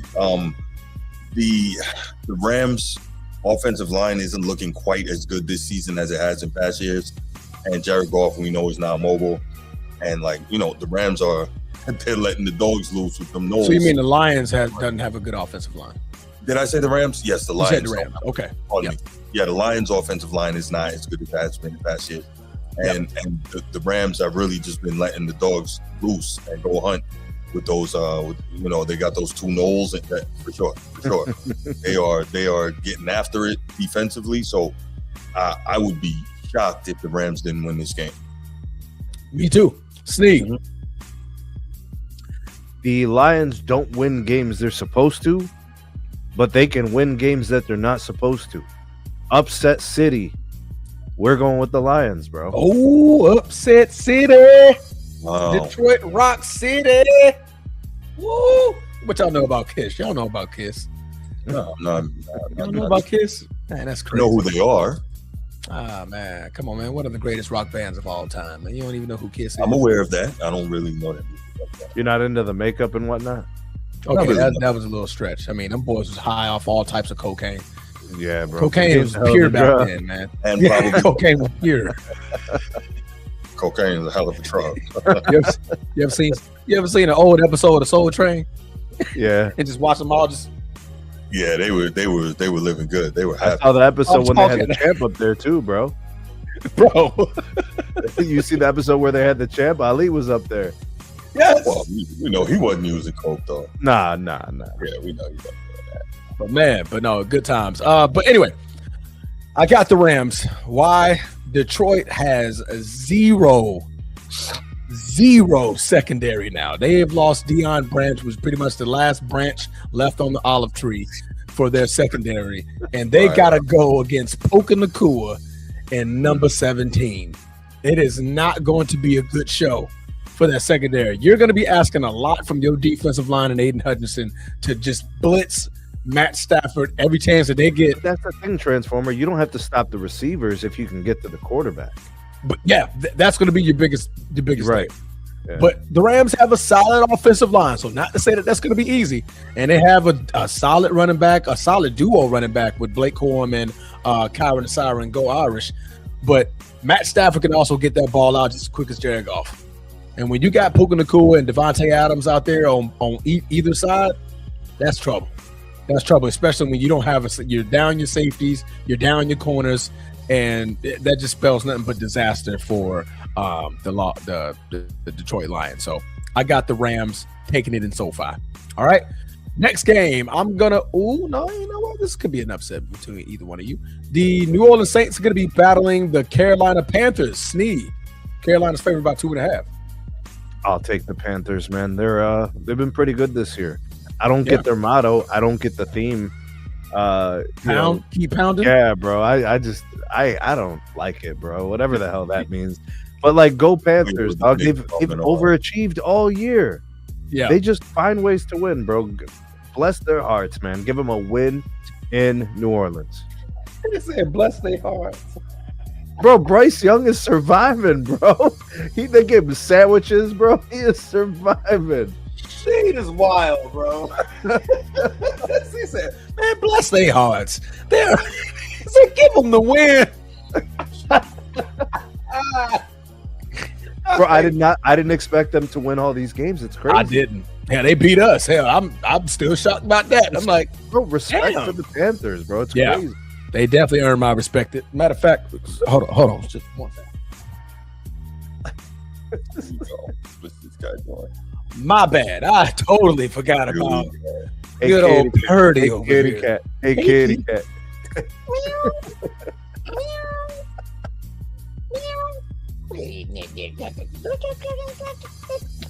I got my own baby Panther since they beat us this year, so Bro, I had to go get me one.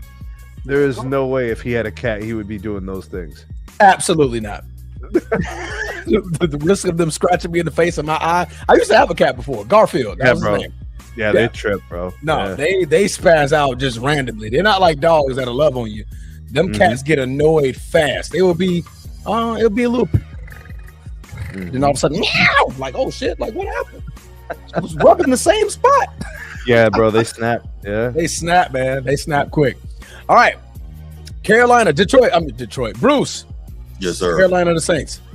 I'm gonna go with the Saints here, man. The Saints are more competitive than people think, and it's a divisional matchup. And believe it or not, like Tyler Shaw, however you I think it's pronounce Shaw. it. Shaw, It's Shaw. Tiger Shaw. Yeah. But anyway, Tyler Shaw. He is better than people think. Like, if you watch this dude play, he's a gamer. I mean, he's 137 years old, but he's a gamer. He's competitive. Yeah, I think he's like 24. Yeah, he's up there. He's up there for a rookie. That's a rookie. Yeah, for a rookie. Yeah, that's pretty bro. good. The Browns drafted Brandon Whedon, bro. Yeah, wasn't he like 28? I think He was 27, bro. Yeah. Mm-hmm. That shit was bad. Imagine coming in your rookie class, you got people telling you what to do. You're 27. Hey, man, what are you doing today, man? I gotta get home. I got 4 kids, bro. All right. Me and the wife got the 7-year anniversary. I wonder did he get the rookie treatment? You know how they give rookie treatment? Like, bro, I think you old enough. Like, nah, bro, we can't even do you like that, bro. You a grown man. Already got credit and shit. He's buying a house, bro. Yeah. But no, I'm going with the Saints, man. Sounds kind of weird, but I'm doing it.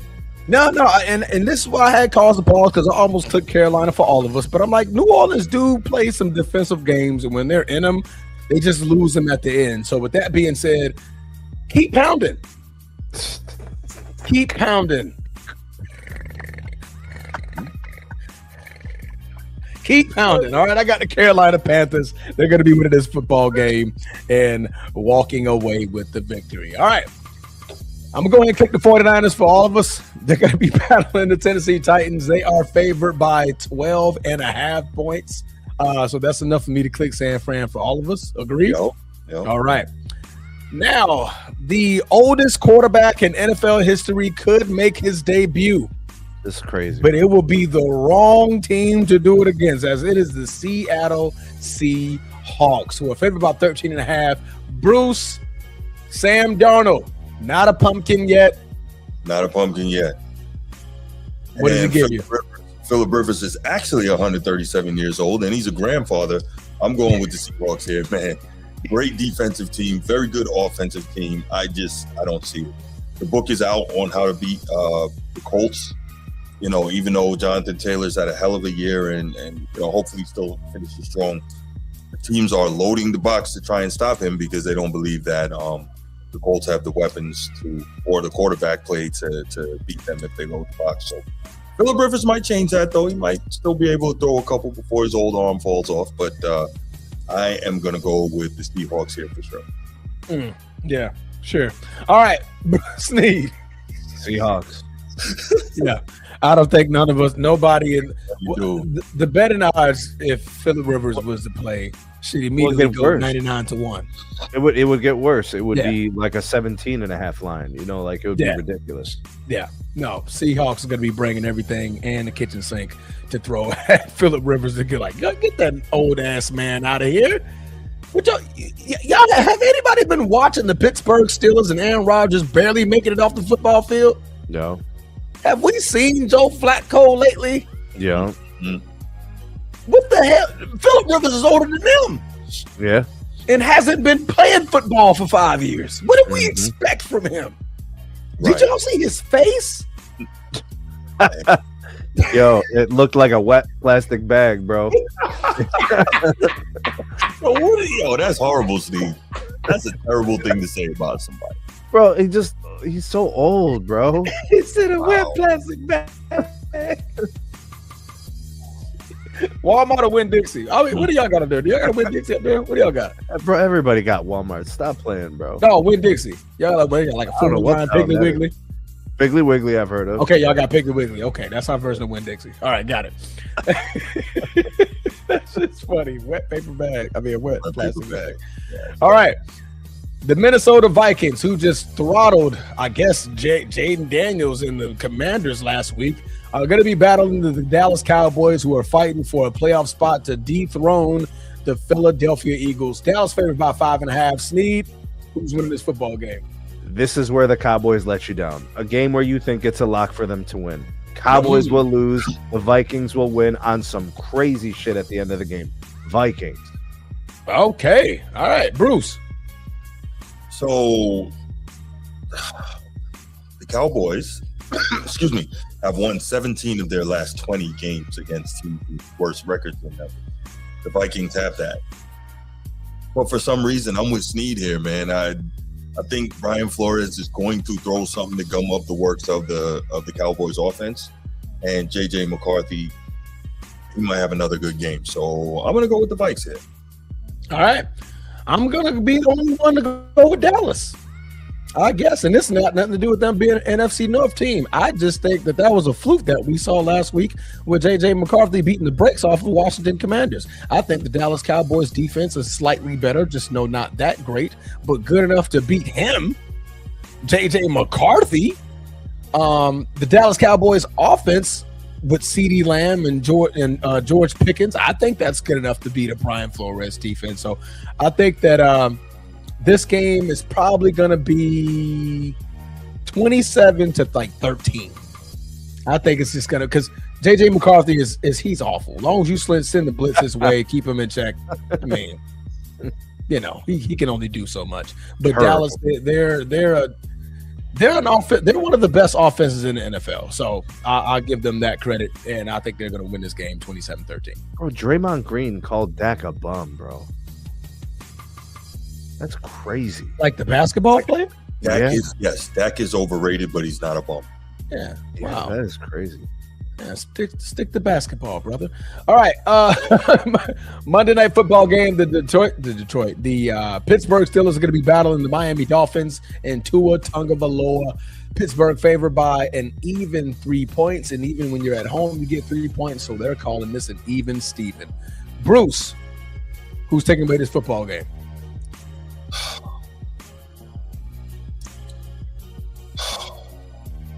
Uh-oh.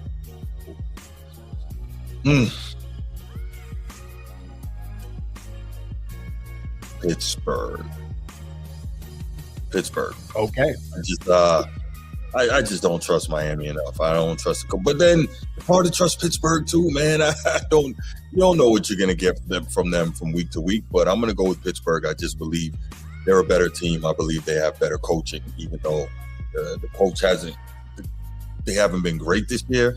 I think this is a game they got to win. So All right.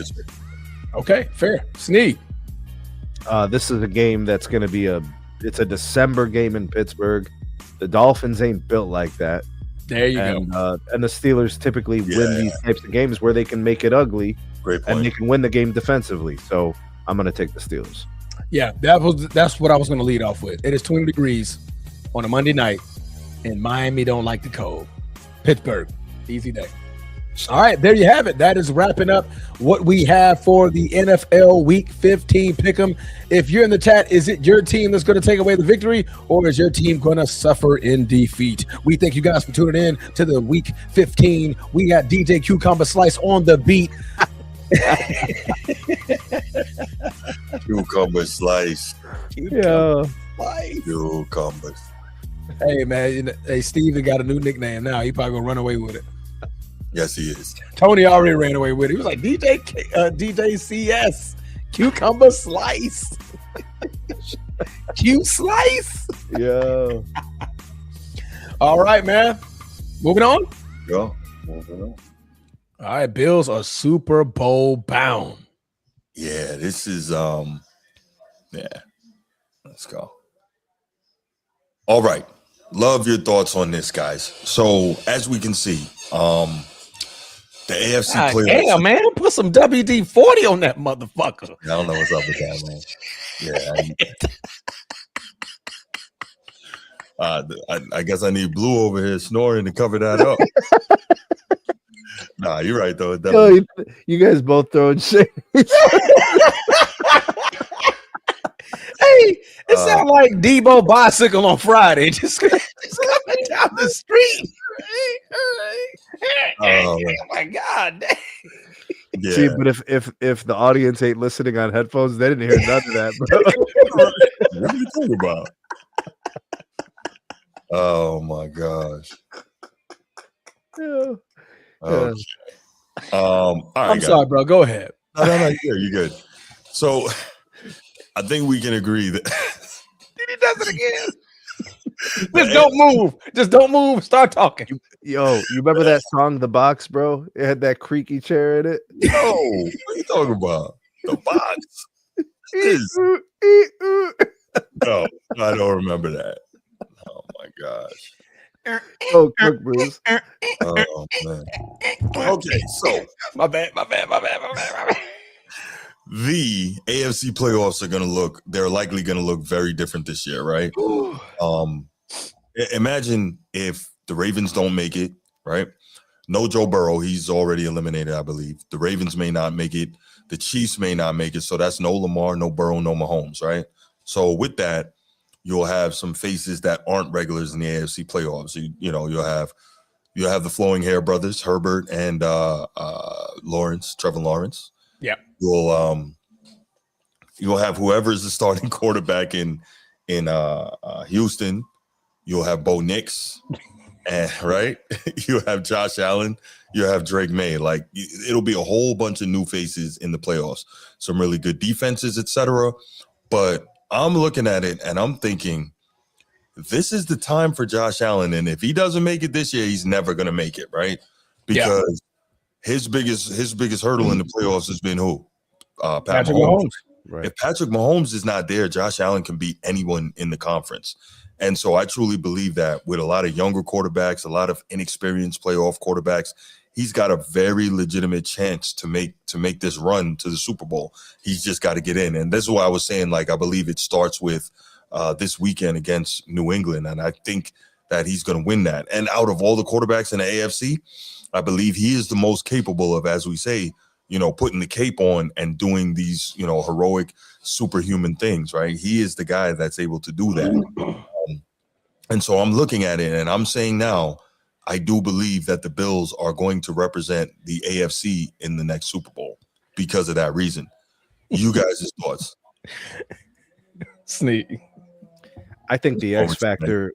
Steve, bro, it's Steve. I'm sorry. Go ahead, Steve. Okay. I think the X factor for the Bills is, can they continue with the rush attack?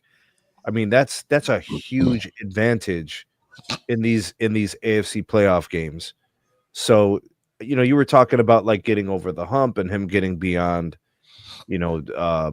Kansas City and those kind, like, so those are like the ghosts or whether the skeletons in the closet or whatever.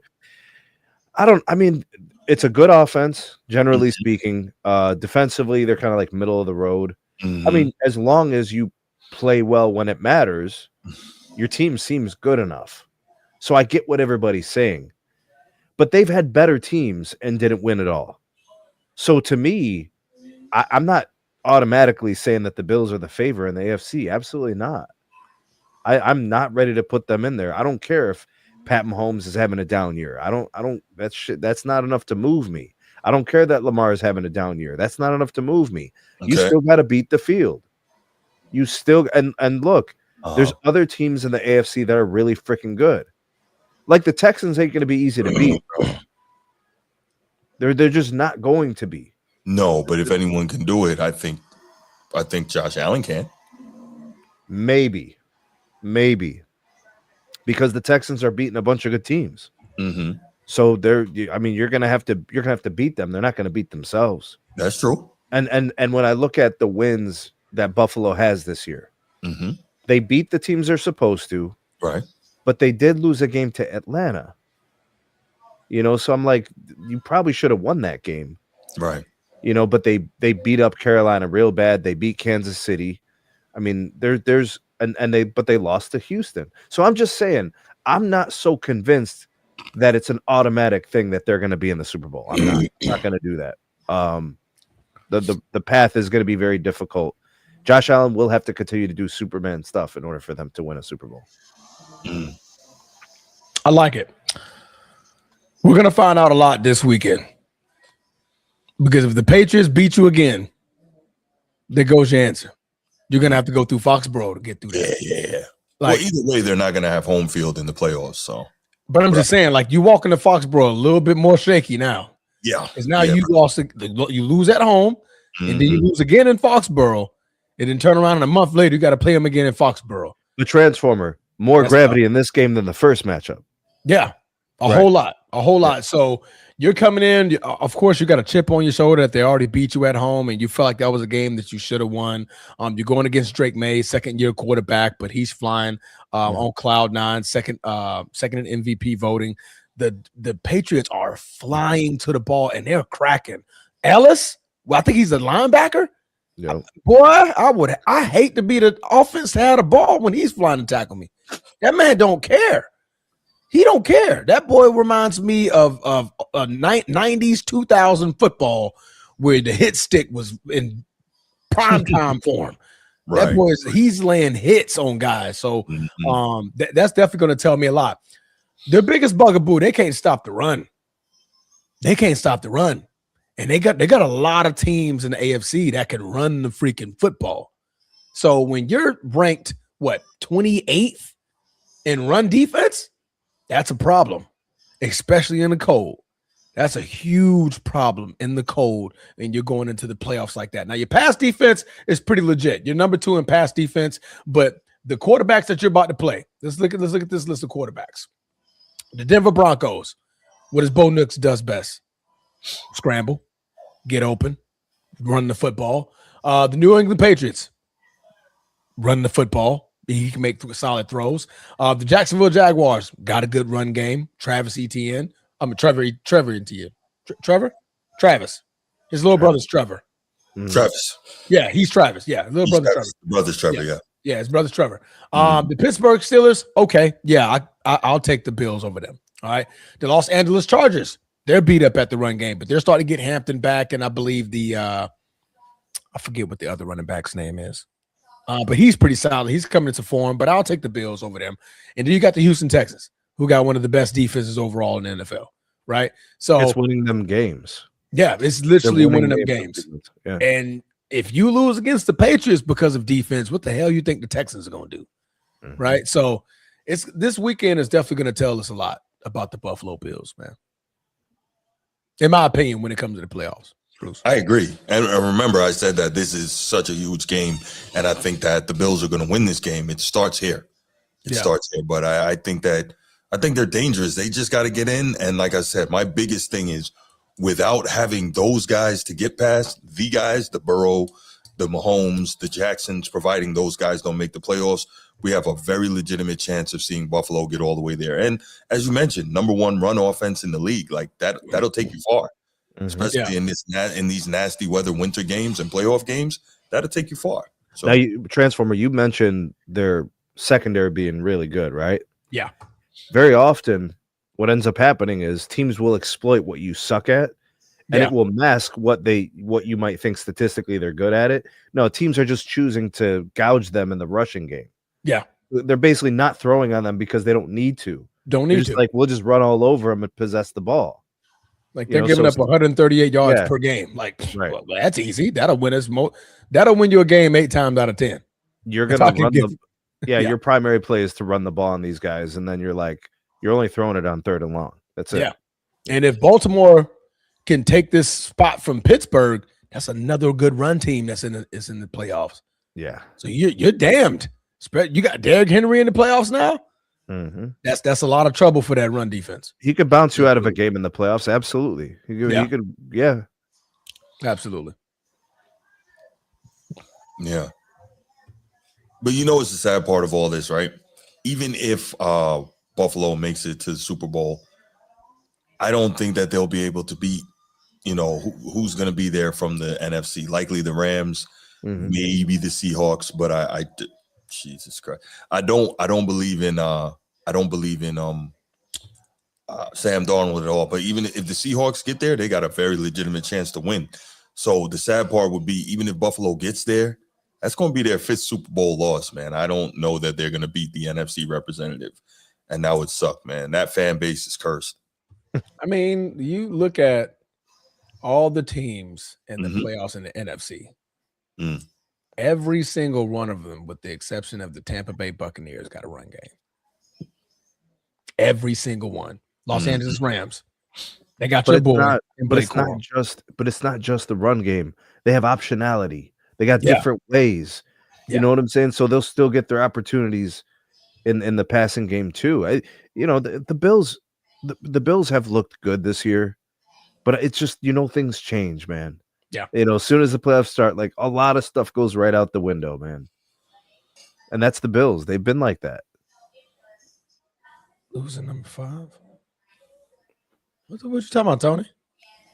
What's I that guess about? Super Bowl number 5. Oh, gotcha. Yeah, I don't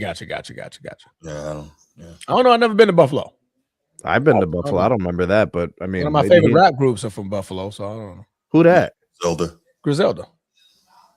Yeah. Buffalo, New Yorkers up there, right? But yeah, man. It's an early conversation. Yeah.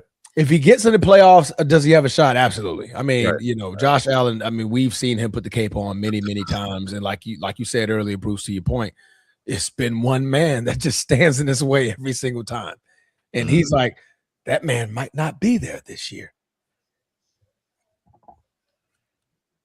Everybody, I can do it. I can do it. I can get there. I can get there. The AFC is like, praise God. So winning in football is hard, but that would be like one of those things where you kind of look at it and say, okay, context, because you didn't really scale them out, right? It's kind of like some people say, like Hakeem, his championships aren't the same because he didn't beat Jordan for him, right? That's not his fault that Jordan wasn't there. Agreed. I understand the argument. But I agree it wasn't his fault. But there are people who like to say that. You know those people, Transformer. Anyway, I hope not. That's stupid. You know those people. Oh, yeah. Very closely. You know them. Anyway, moving right along. The point is...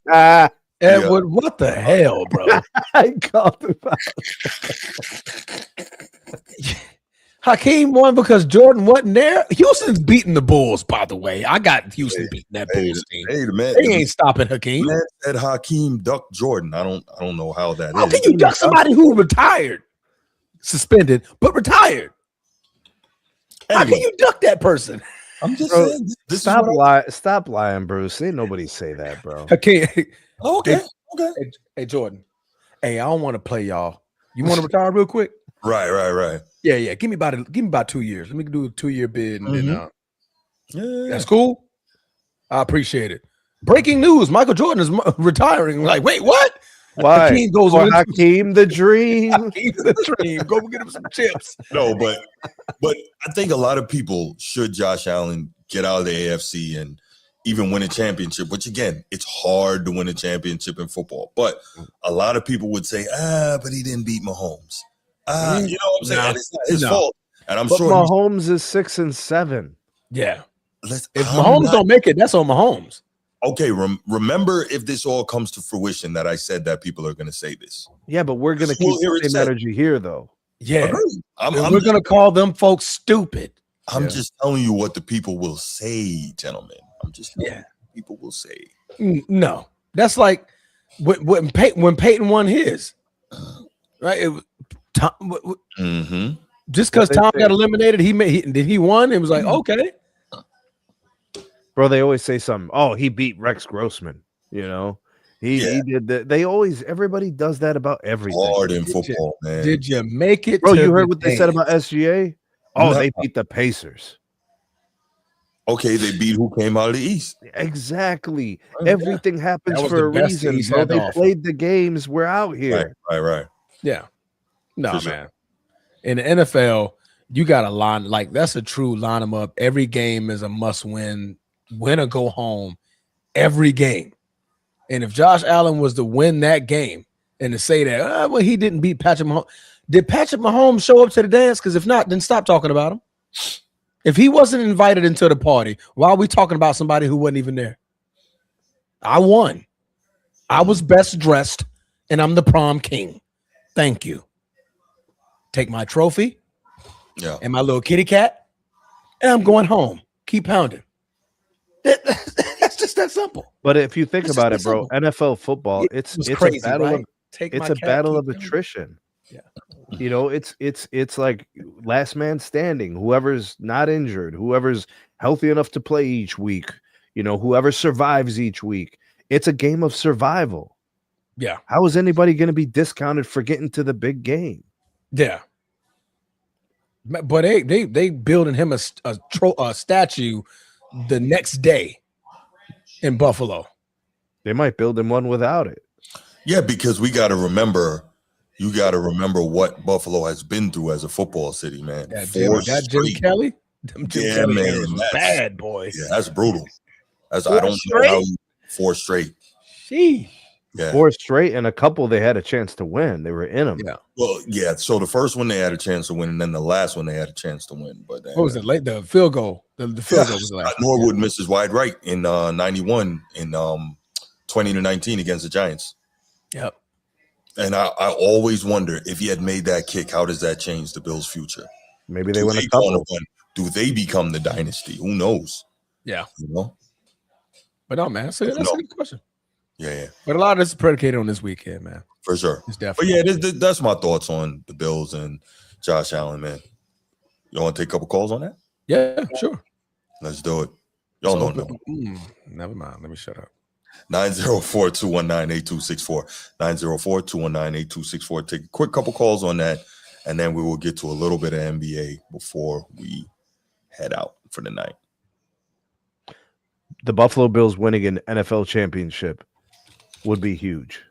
It would be gigantic. Yeah. Again, given their history, it would be like if Minnesota won one or, one of those teams. Yeah. Yeah. And there's a lot of people who watch the NFL today that remember those Bills teams. Yeah. That's anybody who's in their like mid to late 30s, 40s, 50s, 60s. They remember those Bills. They remember Jim Kelly, Thurman Thomas, Bruce Smith, Bruce Smith, Cornelius Bennett, Pete Metzelaars. That team was loaded. Absolutely. I'll tell you one thing. If you want to make some money, all right, I would invest a lot of stock in whoever makes tables. Any company that makes wooden tables. Because the Bills buying the tables. Bills Mafia is buying up all the tables. All the freaking tables. I'm investing in all companies that make wooden tables. WWE, they're going to be like that. We got to switch the tables. All the tables are going. Buffalo bought all them shits, yo. Yeah. The McMahon family over there, like order those. Remember those cafeteria tables, those long ones. Yeah, for sure. Try to put that in a ring. That's gonna be tough.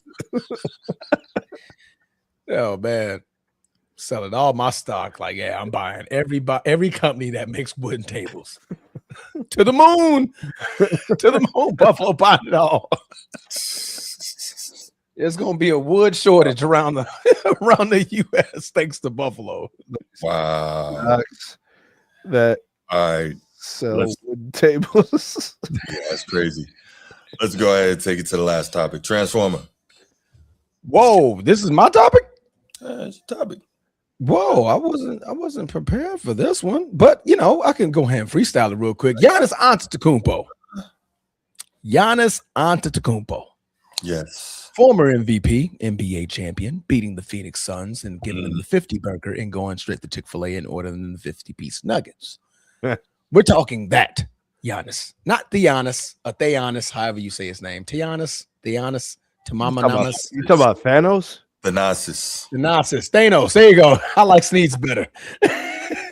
Sneed for the win, bro. Appreciate you. All right. Giannis, a couple of years ago, was asked a simple question. Would you want to get traded to a team and join forces like we've seen predominantly in the NBA? Right? Mm-hmm. He said, no, I'm going to stay in Milwaukee. I don't believe in joining forces. I think I can win these championships my way or the highway. Well, how the times have changed the opinion, so you have the right to change it. But his mind is starting to shift elsewhere because now Giannis, and there's rumors rumbling that he wants out of Milwaukee, and one of his primary targets since last season has been the New York Knicks. Now, I don't want to get into this part of the speculation because I know that Bruce wants to bring us up, but I'm not mentioning the Lakers. Fair? I wasn't gonna Cool. I know. mention the Lakers. Okay, cool. I mean, if it's a legitimate part of the discussion, go Yeah. I mean, but I don't want to because I don't want to hear your mouth. Here we go. Lakers gotta have them all. Yeah. Another superstar. You Here know- we go again. You know I was gonna say that. So, fellas, Giannis, possible trade. What are we thinking? Now, I know previously we were having Minnesota, I believe, was on this list. They had the Knicks on this list. But now there's rumblings about San Antonio being on this list, Los Angeles Lakers being on this list. So where do you think the cookie may crumble for the NBA? Because this will be a cosmic shift. Yeah. So is the question, where do I want to see him or where do I think he will end up? You can give me both. Pause. Okay. I want to see him in New York. I've been saying that. I want to see him with the Knicks. I think it's so weird to me, right? Quick side note. I've been saying this for many years now. Whoever is the superstar, and this is what I can't understand. This is why I think a lot of these guys, they're not built the same, man. Whoever is the superstar that goes to New York and delivers the Knicks a championship, Crown forever. they will crown forever, not just in New York, but minted in NBA history, right? Knicks haven't won since 73. They're a banner franchise. And you know how it is. Like, when you do stuff in New York, it's different. It's just like whoever's in one that can bring a Super Bowl to the Jets, right? Last one, 1969, will win, I guarantee, right? So, right. So They'll go crazy out there. Right. When you do things in New York, man, it's different. And I think a lot of people don't really understand. The closest example I can give you is Linsanity. When you do things in New York, it gets blown up to a different level. So I've always said, why are none of these superstars trying to go to the Knicks and be the one that delivers? And I think Giannis is the dude who wouldn't be bothered by what New York is and what New York can be, the pressure cooker that city is for great athletes. And so I would love to see him there to deliver the championship to Patrick Ewing and you know, couldn't deliver and so on. I would love to see him with the Knicks. And so that's where I want him, and I've been saying that for years. But in terms of the landing spot, it surprises me that Pat Riley hasn't been able to put a deal together yet. But maybe he doesn't want to get rid of Bam, because undoubtedly, if Giannis goes to Miami, Bam is going to have to be a part of whatever ends up in Milwaukee. And I guess presumably he doesn't want to do that. But I think Giannis would be just fine with Pat Riley, right? He's a younger guy. He's got the European mindset, not the American mindset, in terms of he'll be able to deal with tough coaching and a tough structured organization, right? Obviously, you know, being in shape and all that stuff, of no concern to Giannis. We know he puts his time in there. So I think Miami would be a good landing spot. And another one could be San Antonio. I think that would be super cool if somehow you could get Giannis with Wemby. That should be insane. Front line. You know what that would be? Wax Museum time. It would be the modern Ralph Sampson and Hakeem Olajuwon. That's what that would be. That would be crazy. I think it would be crazy. So, yeah, I would like to see the Knicks first and foremost. I would like to see the Spurs next, but I think probably the more likely destination is Miami Heat. Okay. Sneed, your thoughts? And I can't believe I just had to sit there and listen to all that bullshit. Bruce, are you serious, bro?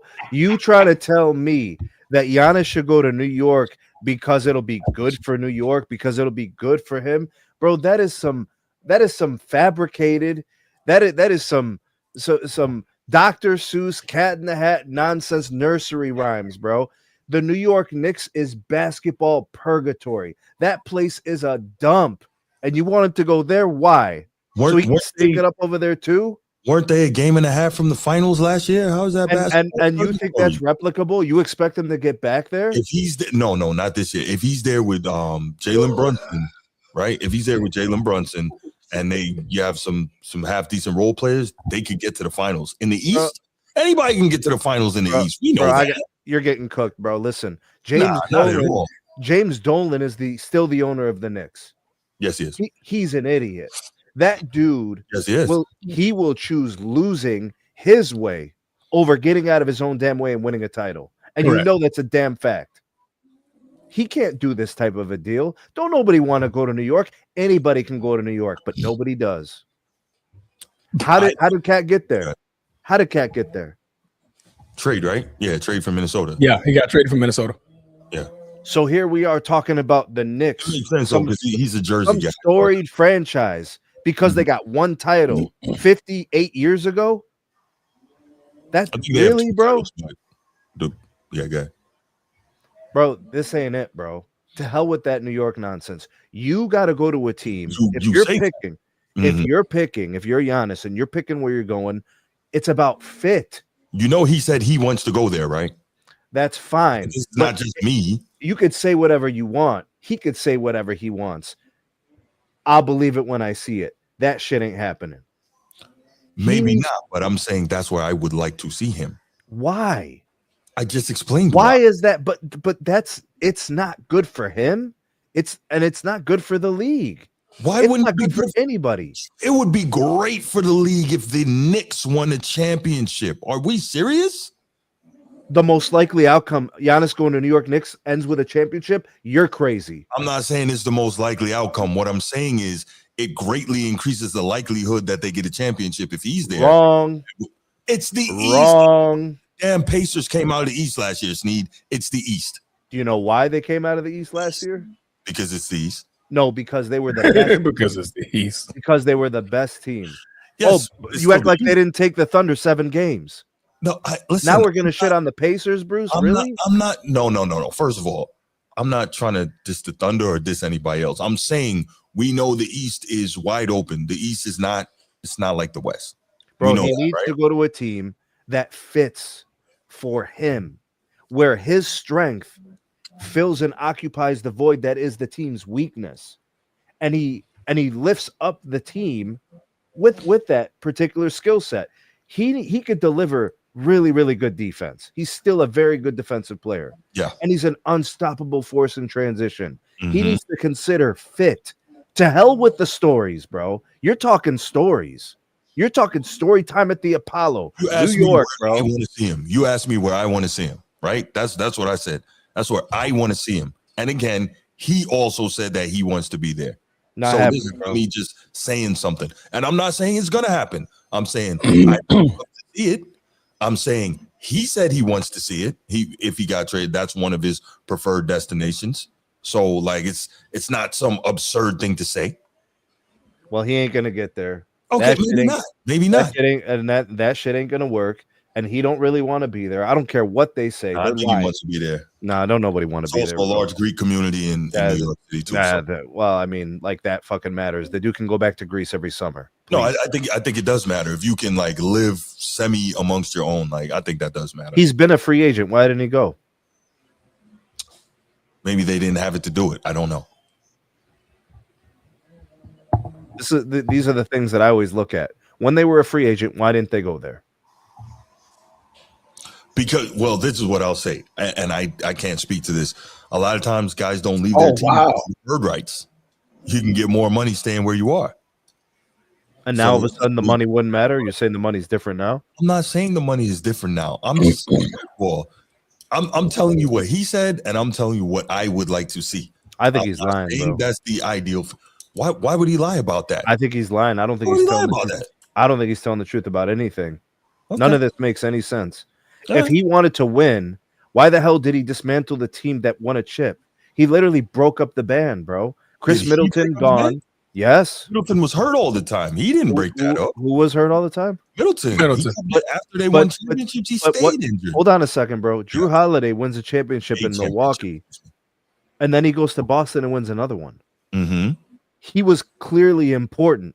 Yes. And he won 2 consecutive championships or 2 within 3 years or whatever it was. But are we saying it as if Giannis got him out of there? Is that what I'm gathering? No, what I'm saying is if he really cared about the construct of the team, why would he not try to retain the core of that team? Perhaps, I'm just spitballing here, perhaps again, being the type of dude that Giannis has presented himself to be and have the mindset that he has coming from where he's coming from, maybe he believes it just, or at that time he believed in letting the GM do the GM's job and not trying to run the front office. I don't know. Do you think Giannis has been the same guy that you're describing for the last 3 years? I think he's moving a little differently than he used to. I think he is moving a little differently than he used to. Yeah. Let's see. He's still averaging 29 points per game. We're not talking about his on court. We're talking about all the things. Oh, the game. He's productive, bro. We know. Okay. I thought you were talking about the game. I'm talking about how he's, gentlemen. Yeah, how he's moving within the organizational construct. Like he's having conversations with the GM about trades. Yeah. He's publicly, entertaining these things now. Yeah. Mm-hmm. If he was 10 toes down, he wouldn't be doing this. He wasn't doing this before. Now he's very comfortable doing it. So to me, he's different. Yeah. Transformer, man. What's your thoughts on this? First of all, Sneed had me at bullshit. I really don't think y'all understand what it is to be in and to win in New York. No. Like that's different, man. As far as story, as far as if I was to write a book and I would want to be in any book, winning a championship for the Knicks would be in that book. So why doesn't it happen? Why hasn't it happened? Why doesn't it happen? It's that same story that everybody talks about, this imaginary New York story. Why doesn't it happen? Because the Knicks are a horrible franchise. Well, that, and I honestly believe a lot of these dudes sign up for that, bro. I'm Giannis Antetokounmpo. I'm in the last third of my career. Let me sign up for that bullshit. Sneed, I think that I think a lot of these dudes are cowards and they don't want the pressure that comes with being in New York. I'm a coward. That's one. You said a lot of the dudes. Am I a part of a lot of them? Damn, no, he was players, bro. I'm saying that if you could write the book, you would write that in the book. A lot of these dudes are, right? They don't want to be in that pressure cooker, right?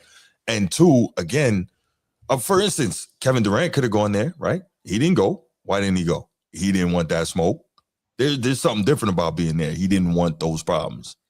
And well, let's be fair. We're acting like he has a choice. He doesn't have a no trade clause. No, he doesn't. So honestly, them preferred destinations. So. The best package that anybody could give Milwaukee, will be OKC. Yeah, because they got about 42 million first round picks. But hear this out, Transformer. They just want to chip without him. Yeah, and they're better this year than last year. 23-1. I agree. No. I'm with you. Notice. So I don't know if they're looking to do anything. You know what I mean? Right.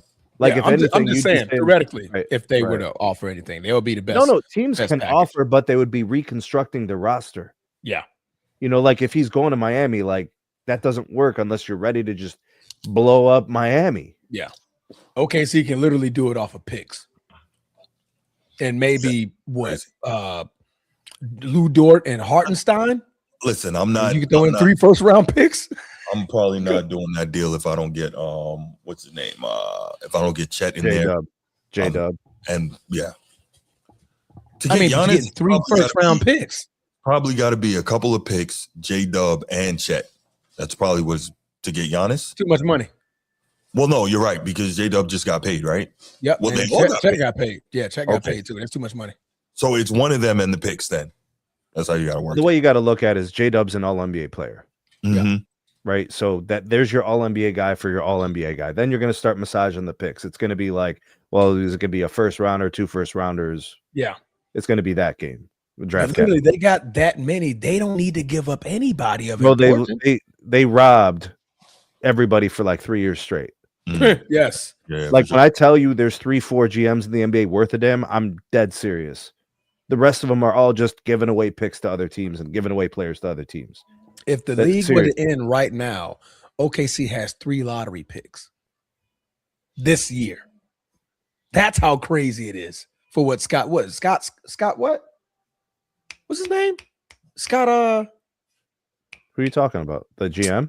GM, yeah. GM of the Thunder? Sam Presti. Sam Presti. I knew it was someone with an S. Yeah, Sam Presti. Mhm. Boy's a genius. Yes, he is. That man got so Well, he always- much back. always up. has. Bro, he got everybody over a barrel. He takes everything and they all sign it and agree to it. So it's Yeah. all self-inflicted wounds. You know, everybody's like, oh, I can't believe the Thunder got this, that, and the third. Man, somebody signed it on the other side of the table. Yep. They had to agree to it. Sam Presti can't go into meetings alone. Nope. Bro, people And be like, hey, I want this. Give it. He can't Debo nobody. Bro, I guarantee you all those trades were presented to OKC Yeah, and they just signed them. Mhm. that's correct. All right. So Giannis Antetokounmpo is currently battling a calf strain. Calf strain. All of a sudden he went down in a game where What's he up was with the- what's up with the- non-contacted because it's being questioned that he faking an We injury got to stop before doing a this. trade happens We got to stop doing this. because he just went down. We got to stop this. Okay, who did the organization say that, or like where's that coming from? No. I'm just saying the speculation. Okay, because Because it's did How long you has see he been out, play? Transformer? How long has he been out? Only been a week so far, but he's Yeah. projected to be out for the next. Yeah, 2 but 4 he weeks. had an injury in the first like couple weeks of the year too. Mhm. I don't I don't know how think many it was a games he calf, missed, maybe though. a few. I think it was. Was it a calf? I don't think it was a calf Think- strain. Oh no, was it a hip or something? Yeah, it was something different. Yeah, but he missed a few games. So like he's been nicked up, you know. No pun intended, nicked up. Damn, son. And nicked up. There you go. Nicked You know up. what time it is. Yeah. The Knicks have long been linked to Antetokounmpo. The Post confirming 2 months ago that he viewed the Knicks as one of the teams that he would be considered a trade for this summer. However, talks never progressed between the Knicks and the Bucks. The Heat You know what's are currently potentially a good fit for Antetokounmpo when he appeared on Run It Back Tuesday. bro, these guys, they all want their cake and eat it too. They want to be free agents, they want to demand trades, but Mhm. whenever they construct their contracts, they never give themselves the time flexibility. They always try to lock up all the money, Mhm. long-term deals, and then they're locked in for 5 years. But You but know then what? they're mad when they can't get they're like, oh, I can't force my way out of this place and this and that. It's stupid That's one thing we can say about LeBron. Like he always structured his deals time wise. because he bet on himself, bro. Yeah, so that he knew when he was ready, he could move on without it being problematic. So, Yeah. respect Never been due for traded. what he did That's that. that's fair. How you Yeah, been for on sure. 3 teams and never been traded? I mean, who was going to trade him while he was at the top of his game? Mhm. Nobody. I mean, right Pat now. Riley thought about it Pat- after Pat was- 2011. That was this close. Yeah, Yeah, Pat says, he "Boy, probably, you you know what, get outta Transformer, he here." probably felt he's like, I didn't get what I paid for. right. Yeah, You know, Gil when he saw said that they wanted to trade him to Orlando for Dwight Howard. At the time, Dwight Howard was at his peak. I mean, Gil he was said in the somebody MVP in the conversation. front office of Orlando told him that. I was like, damn. Is he okay. arrested? Jerome Moore? Yeah. I thought there was police involved. I don't think he got Wait, arrested. did who get it? Who are we talking about? Jerome Moore. He got Jerome Moore. detained, I believe. I'm seeing a mugshot. What, for this investigation thing? He's detained by the police. Yeah. yeah. They? Mm-hmm. Yeah. Oh man, he probably out drinking. It's ridiculous, man. Yo, Michigan fired coach Sharon Moore. He was later detained by the police in nearby Saline, a few hours from Ann Arbor, Moore had been involved in an incident that required police attention. The university cited an inappropriate relationship with the staff member as the reason for the firing. Following the university investigation, credible sources were found that Coach Moore engaged in an inappropriate relationship with the staff member. This conduct constitutes a clear violation of university policy, and U of M maintains zero policy for such behavior. I need to see something about why he's detained. I don't see anything about that. Detained also doesn't mean he was arrested, right? He's just kind of like being questioned or whatever. Well, I'm seeing a mug. Somebody just sent me a mugshot, so that's why I'm questioning. Oh, mugshot. Oh, he's I got a mugshot that he was arrested. He was arrested. Yeah. He was book him, Johnny. Damn, son. Oh my god. Yeah. So that's what I just got sent. So Man, it doesn't look good at all. You think it was one of those situations where he went back to get the person who, got him canned? I hope not. I hope not too. Yeah, you're not going to win. I mean, I think he probably believed his career was through. Once he got let go by Michigan, he's probably acting in haste. No, man. Bro, He'd get a job. So he'd be somebody would hire him as an OC. He would have to. No, I don't think so. I think he'd have to move down a notch. I think he'd have to go to like a smaller school, like a junior college, something like that, bro. And then kind of get his way back up, bro. It takes time, bro, to repair your public image. I mean, think about it, bro. He was at Michigan, and they basically smearing him publicly. Hey, we're just investigation. You're out of here. Yeah, crazy. Twitter gets information very fast. Sheesh. Yeah, that's crazy. I had something else to tell y'all, but that kind of took away my thought process. Yeah. I had the potential Heat trade in front of me, but I ended up opening like 18 more windows. The potential trade for is that Tyler Hero and Jaime Jaquez? Yeah, Tyler Hero, Khalil Ware, Jaime Jaquez Jr., Terry Rozier, first round pick from 2029, first round pick from 2031, and first round pick swaps from 26, 28, and 2030. As the Miami Heat will receive Giannis Antetokounmpo, Gary Trent Jr., Andre Jack Johnson, and Thanos Antetokounmpo. Right. The Thanos is better. It's easier and it's cooler. It's cooler, man. Come on, man. Not his name, man. Bro, listen, you ever see that guy play basketball? It is crazy. It is electric. Boogie. You know what's wild though? When he plays for Greece, he puts in work. Bro, he works hard. He's busy when he plays. But he doesn't, he's kind of playing like football / basketball. Oh yeah. He's going in. He's just going. Yeah, he's the dude at the rec center just bulldozing everybody in the paint, bro. For sure. Okay. Media release. For immediate release, the Pittsburgh Police Department responded to the above location to an above date and time for the purposes of investigation and alleged assault. The department has received multiple media requests for information. A suspect in this case was taken into custody. The incident does not appear to be random in nature, and there appears to be no ongoing threat to the community. The suspect was lodged at the Washtenaw County Jail. Damn, that's a funny ass county. Pending review of charges by the Washtenaw County prosecutor. At this time, the investigation is ongoing. Given the nature of the allegations, the need to maintain the integrity of the investigation and its current status at this time, we are prohibited from releasing additional details. Further details regarding the incident will be released as soon as permissible. Yo, those county names, bro. Ohio and Michigan. You got Ottawa. You got Cuyahoga. It's a lot of Native American. This is Native American. Yeah. So I was telling Ben about you guys that. have some of that in Florida? Yeah. Tallahassee. Yeah. Yeah. Seminole all through this thing. Yeah. Yeah. A lot. Yeah, that's crazy. Yeah, that's tough, bro. I mean, he's clearly moving in a way where he's really down on himself, bro. Yeah. He's kind of bottoming out, crashing out. I hope not, man. That's crazy. 2 years after winning the Super Bowl. I mean, Super Bowl. National championship. Yeah. And see, the way that Michigan reported it, they made it seem like it was just like a basic infraction that violated his contract and it was done and over with. Right. I don't think it's that simple. No, apparently not. No. But I'm sure Michigan will deflect everything at this point. Absolutely. I'm sure they'll deflect all this and be like, we had nothing to do with this. We don't know nothing about this. That's it. We dismissed them. It's over for us. Yeah. That's crazy. Yeah. For the San Antonio Spurs, a likely deal that can get Giannis Antetokounmpo over to the San Antonio Spurs will involve Stephon Castle, Devon Vassell, Other young guys. Vassell. I said Vassell.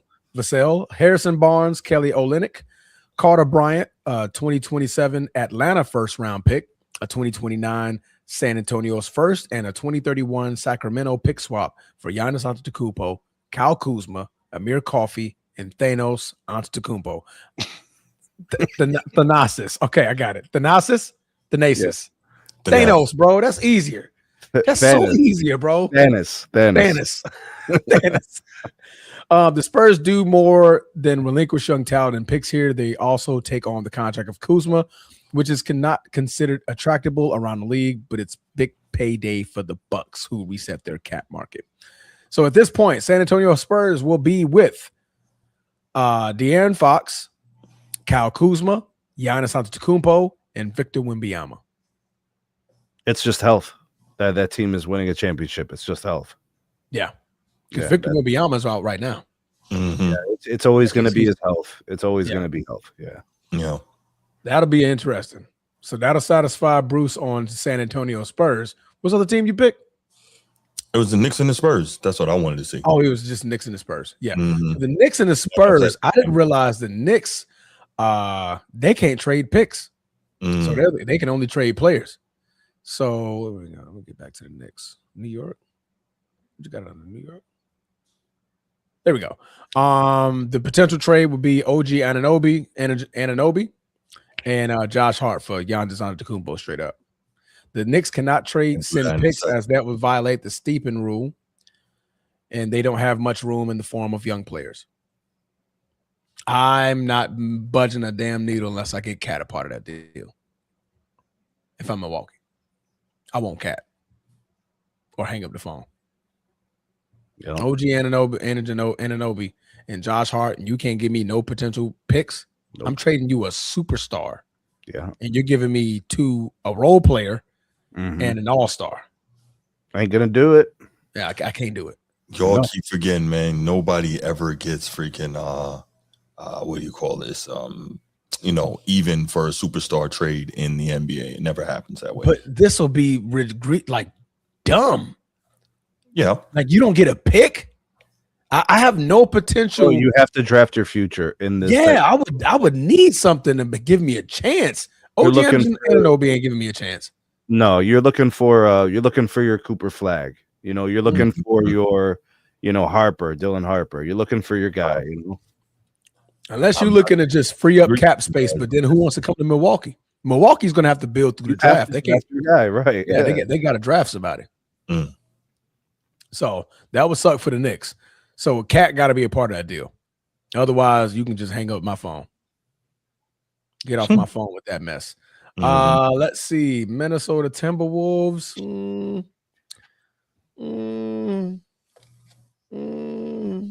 Nah. If they had the same roster as last year, you had more to work with. Yeah. But they the Golden State Warriors have to give up Jimmy Butler and Kuminga. That's a good idea. That's a good idea. If you're Golden State, I mean, if it's the last hurrah to try to do something with Steph, right? Yeah. I mean, you're just shot in the dark. I mean, what the hell is Draymond Green doing for you? Yeah. Anytime Steph is out, Draymond Green's out. He doesn't want to play basketball unless Steph's in the lineup. I kind of like this trade because in this trade they get Giannis and Bobby Portis, Golden State.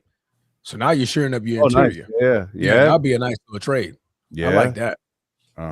Still got Steph who can give you buckets at any point in time. You got Giannis, and now you're shorting up that interior because OKC about to carve everything up. Yeah, the Jimmy Butler thing is not real. Like he could do some things sometimes, bro. But he's in the back.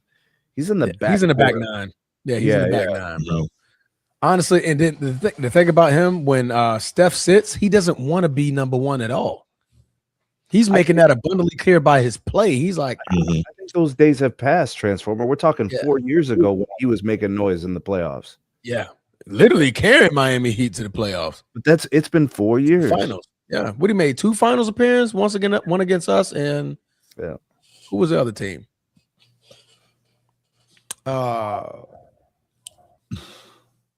Damn, Warriors. who else? Was it the Warriors? No, that was the Celtics year. That was the Celtics year. The Celtics beat the Warriors. Yeah. No, they lost to the Warriors. No, the Celtics beat. Oh yeah, that's right. Yeah. 22. Yeah, that was Right. the Celtics. They lost Yeah. to the Warriors. Yeah. Because the Celtics beat who? Phoenix? Mm-hmm. Yeah, Bruce will know. No, the Celtics beat the Mavs. Oh, I'm bugging. Yeah, they did beat the Mavs. That's right.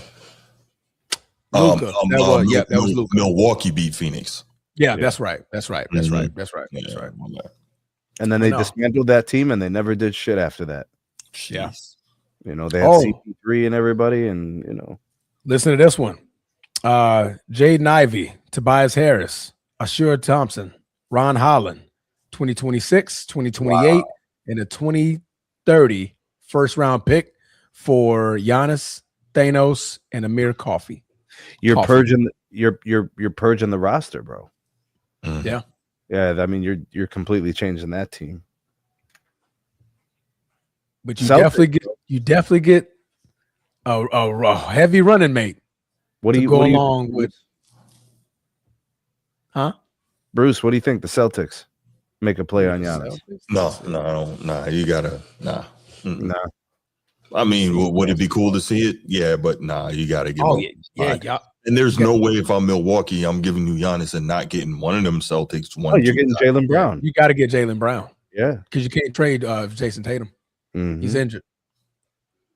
Yeah, they'll Canex that trade immediately. I mean, Jason I'm Tatum is an going with- untradeable asset as it is. Like Yeah. in today's NBA, he's a star. So I'm good with my 1-2, man. Tatum and Brown. Let's It brought listen. me a chip. I'm good with that. Okay.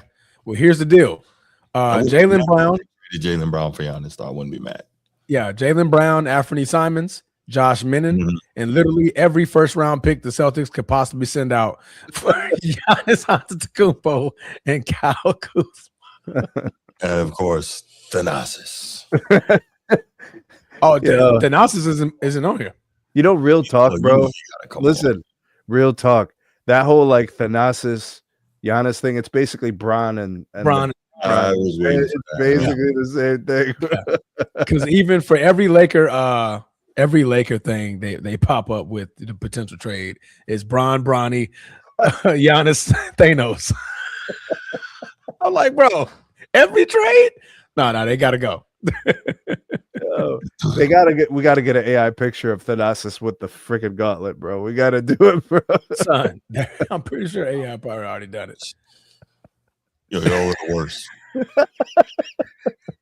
Don't. You over there? No, don't Bro, do it. do it. We're gonna look for it, bro. We're gonna I find know it. you I bet you it exists, bro.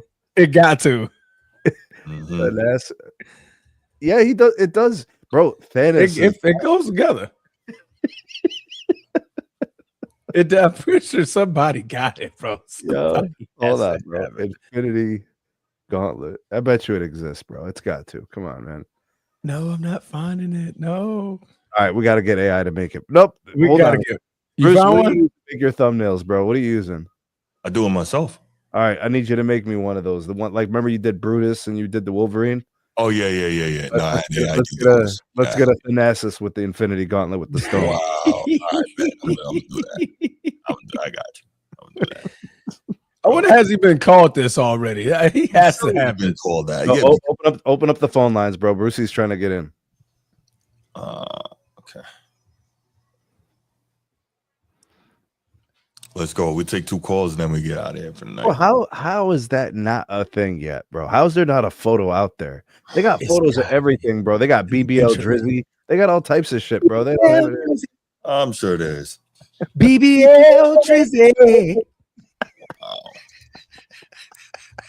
Hey, that was the funniest beat I've ever heard in my life.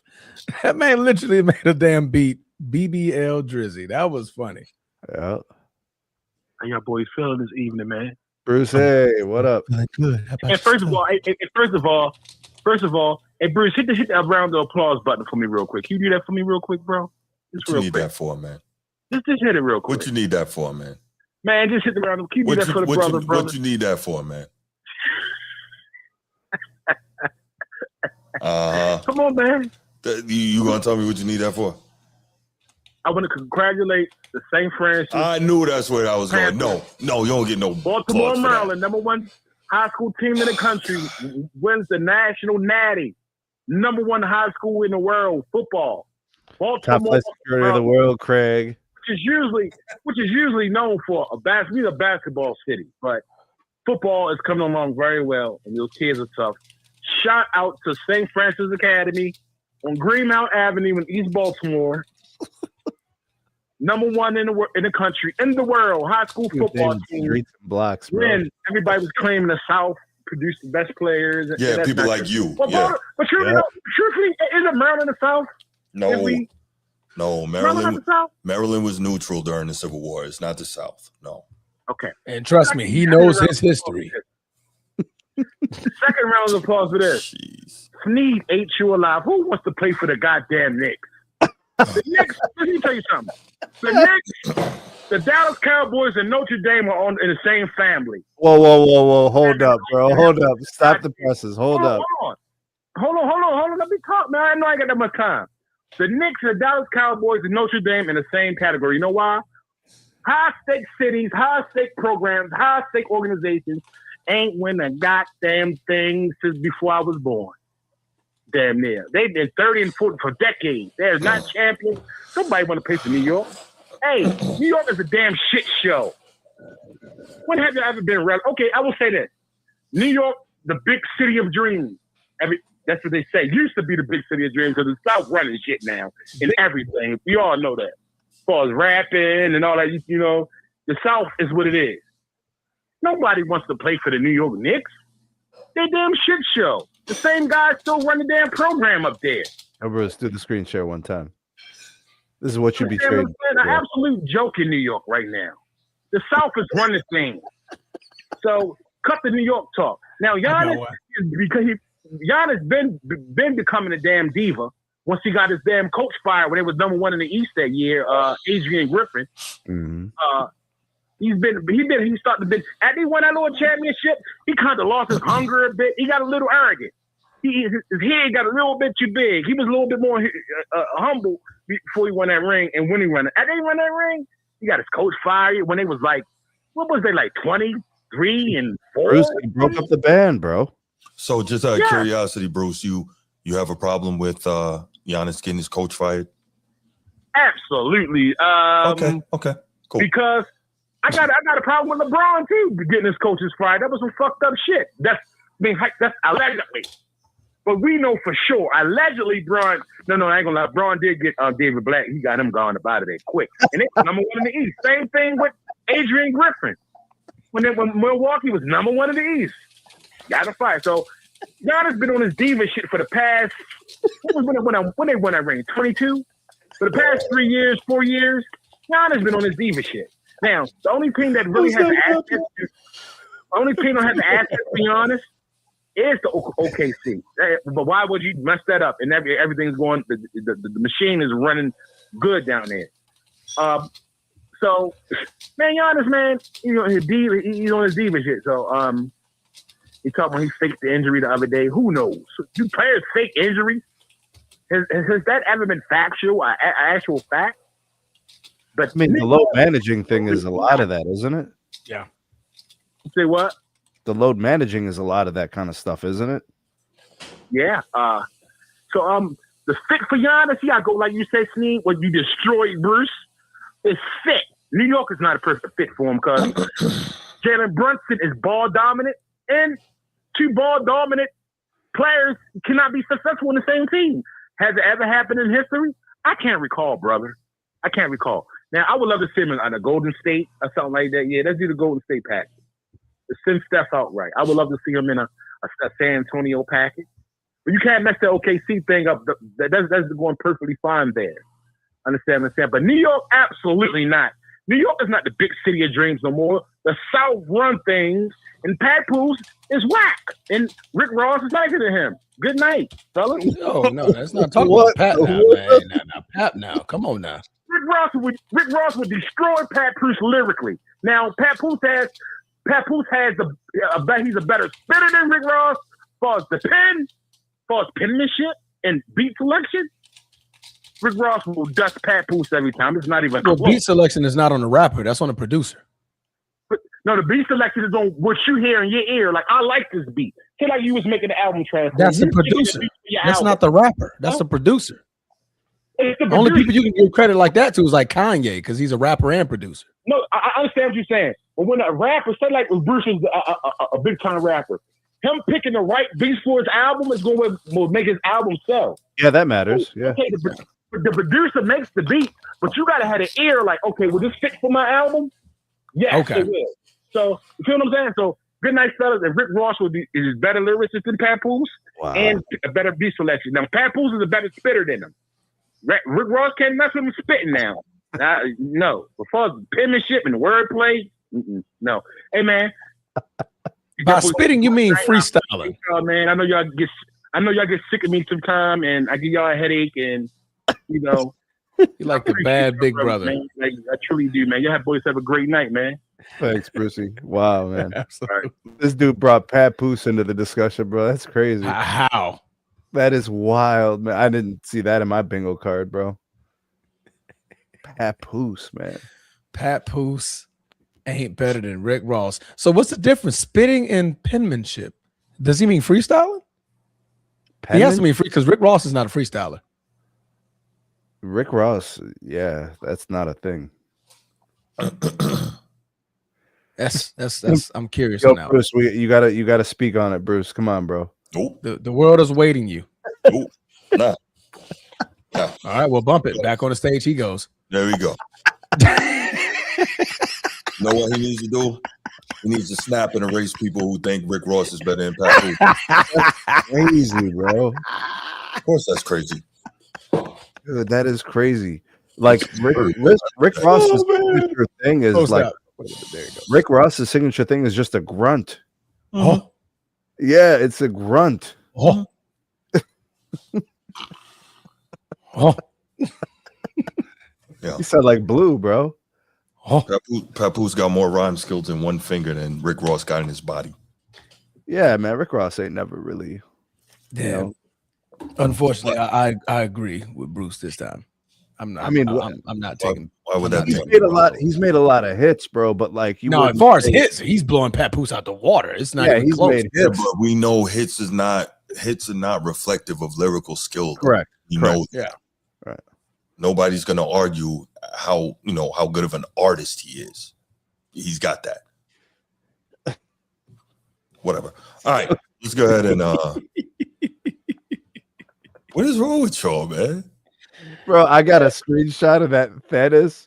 I got it. Oh, I can send it to you. I actually made it. I made it. I made one. I sent you all in our chat too. Oh, you did? Let me get a all. let me get a Shador one, bro. Do one for me with What's wrong Shador. with you, man? Bruce, this is funny as shit. When he does the thing with the watch, bro. Oh, that would be a Yeah. fire ass gauntlet. Yeah. Yeah. Put That a would be Rolex on a it. fire gauntlet. All black Movado while he's sitting in the all black Eldorado. You know? Y'all That need would help. be a fire gauntlet. Y'all are wild. Hold on. Before we leave, guys. Before we leave. Okay. Bro, what's We that he cannot- talking we about? Who's cannot- Delvin? I don't know. I think that means it's supposed to be devil. Devil and Dude. Okay. Mm-hmm. Yo, that's crazy, bro. What is he holding on the right hand, bro? Yo, his blade. Yo, he has a sword. Oh yeah. Mm-hmm. A little machete looking thing. Yeah. Yo, but it doesn't look like Thanos, bro. It does. It looks Yeah, like Thanos from the movie. It looks like Thanos. but It not looks like Thanos. Thanos, but not Thanos. But the Thanasis. Nazis. There you go. There you go. There you go. There you go. The We got the Thanasis. planets all over the place, bro. But you see the crispy hairline though he got? Yeah. He had the lineup. That joint was crispy, yo. Y'all need some help. Seriously. Oh man. That was funny. Bruce, take us home, bro. We're done, man. We're Yeah, cooked. yeah. All right, y'all, man. Thank you so much for being here tonight. We appreciate all of you. For those of you who are watching on the replay, thank you for sticking with us through that. We appreciate it. We know we digressed a little bit on these topics, but some of these shows go like that, and We have that's fun. fun. Yeah, we have fun. We talk about other things. So we appreciate y'all being here. Make sure you like, subscribe to the channel if you haven't already. Share the show with people in your sports orbit, and we out.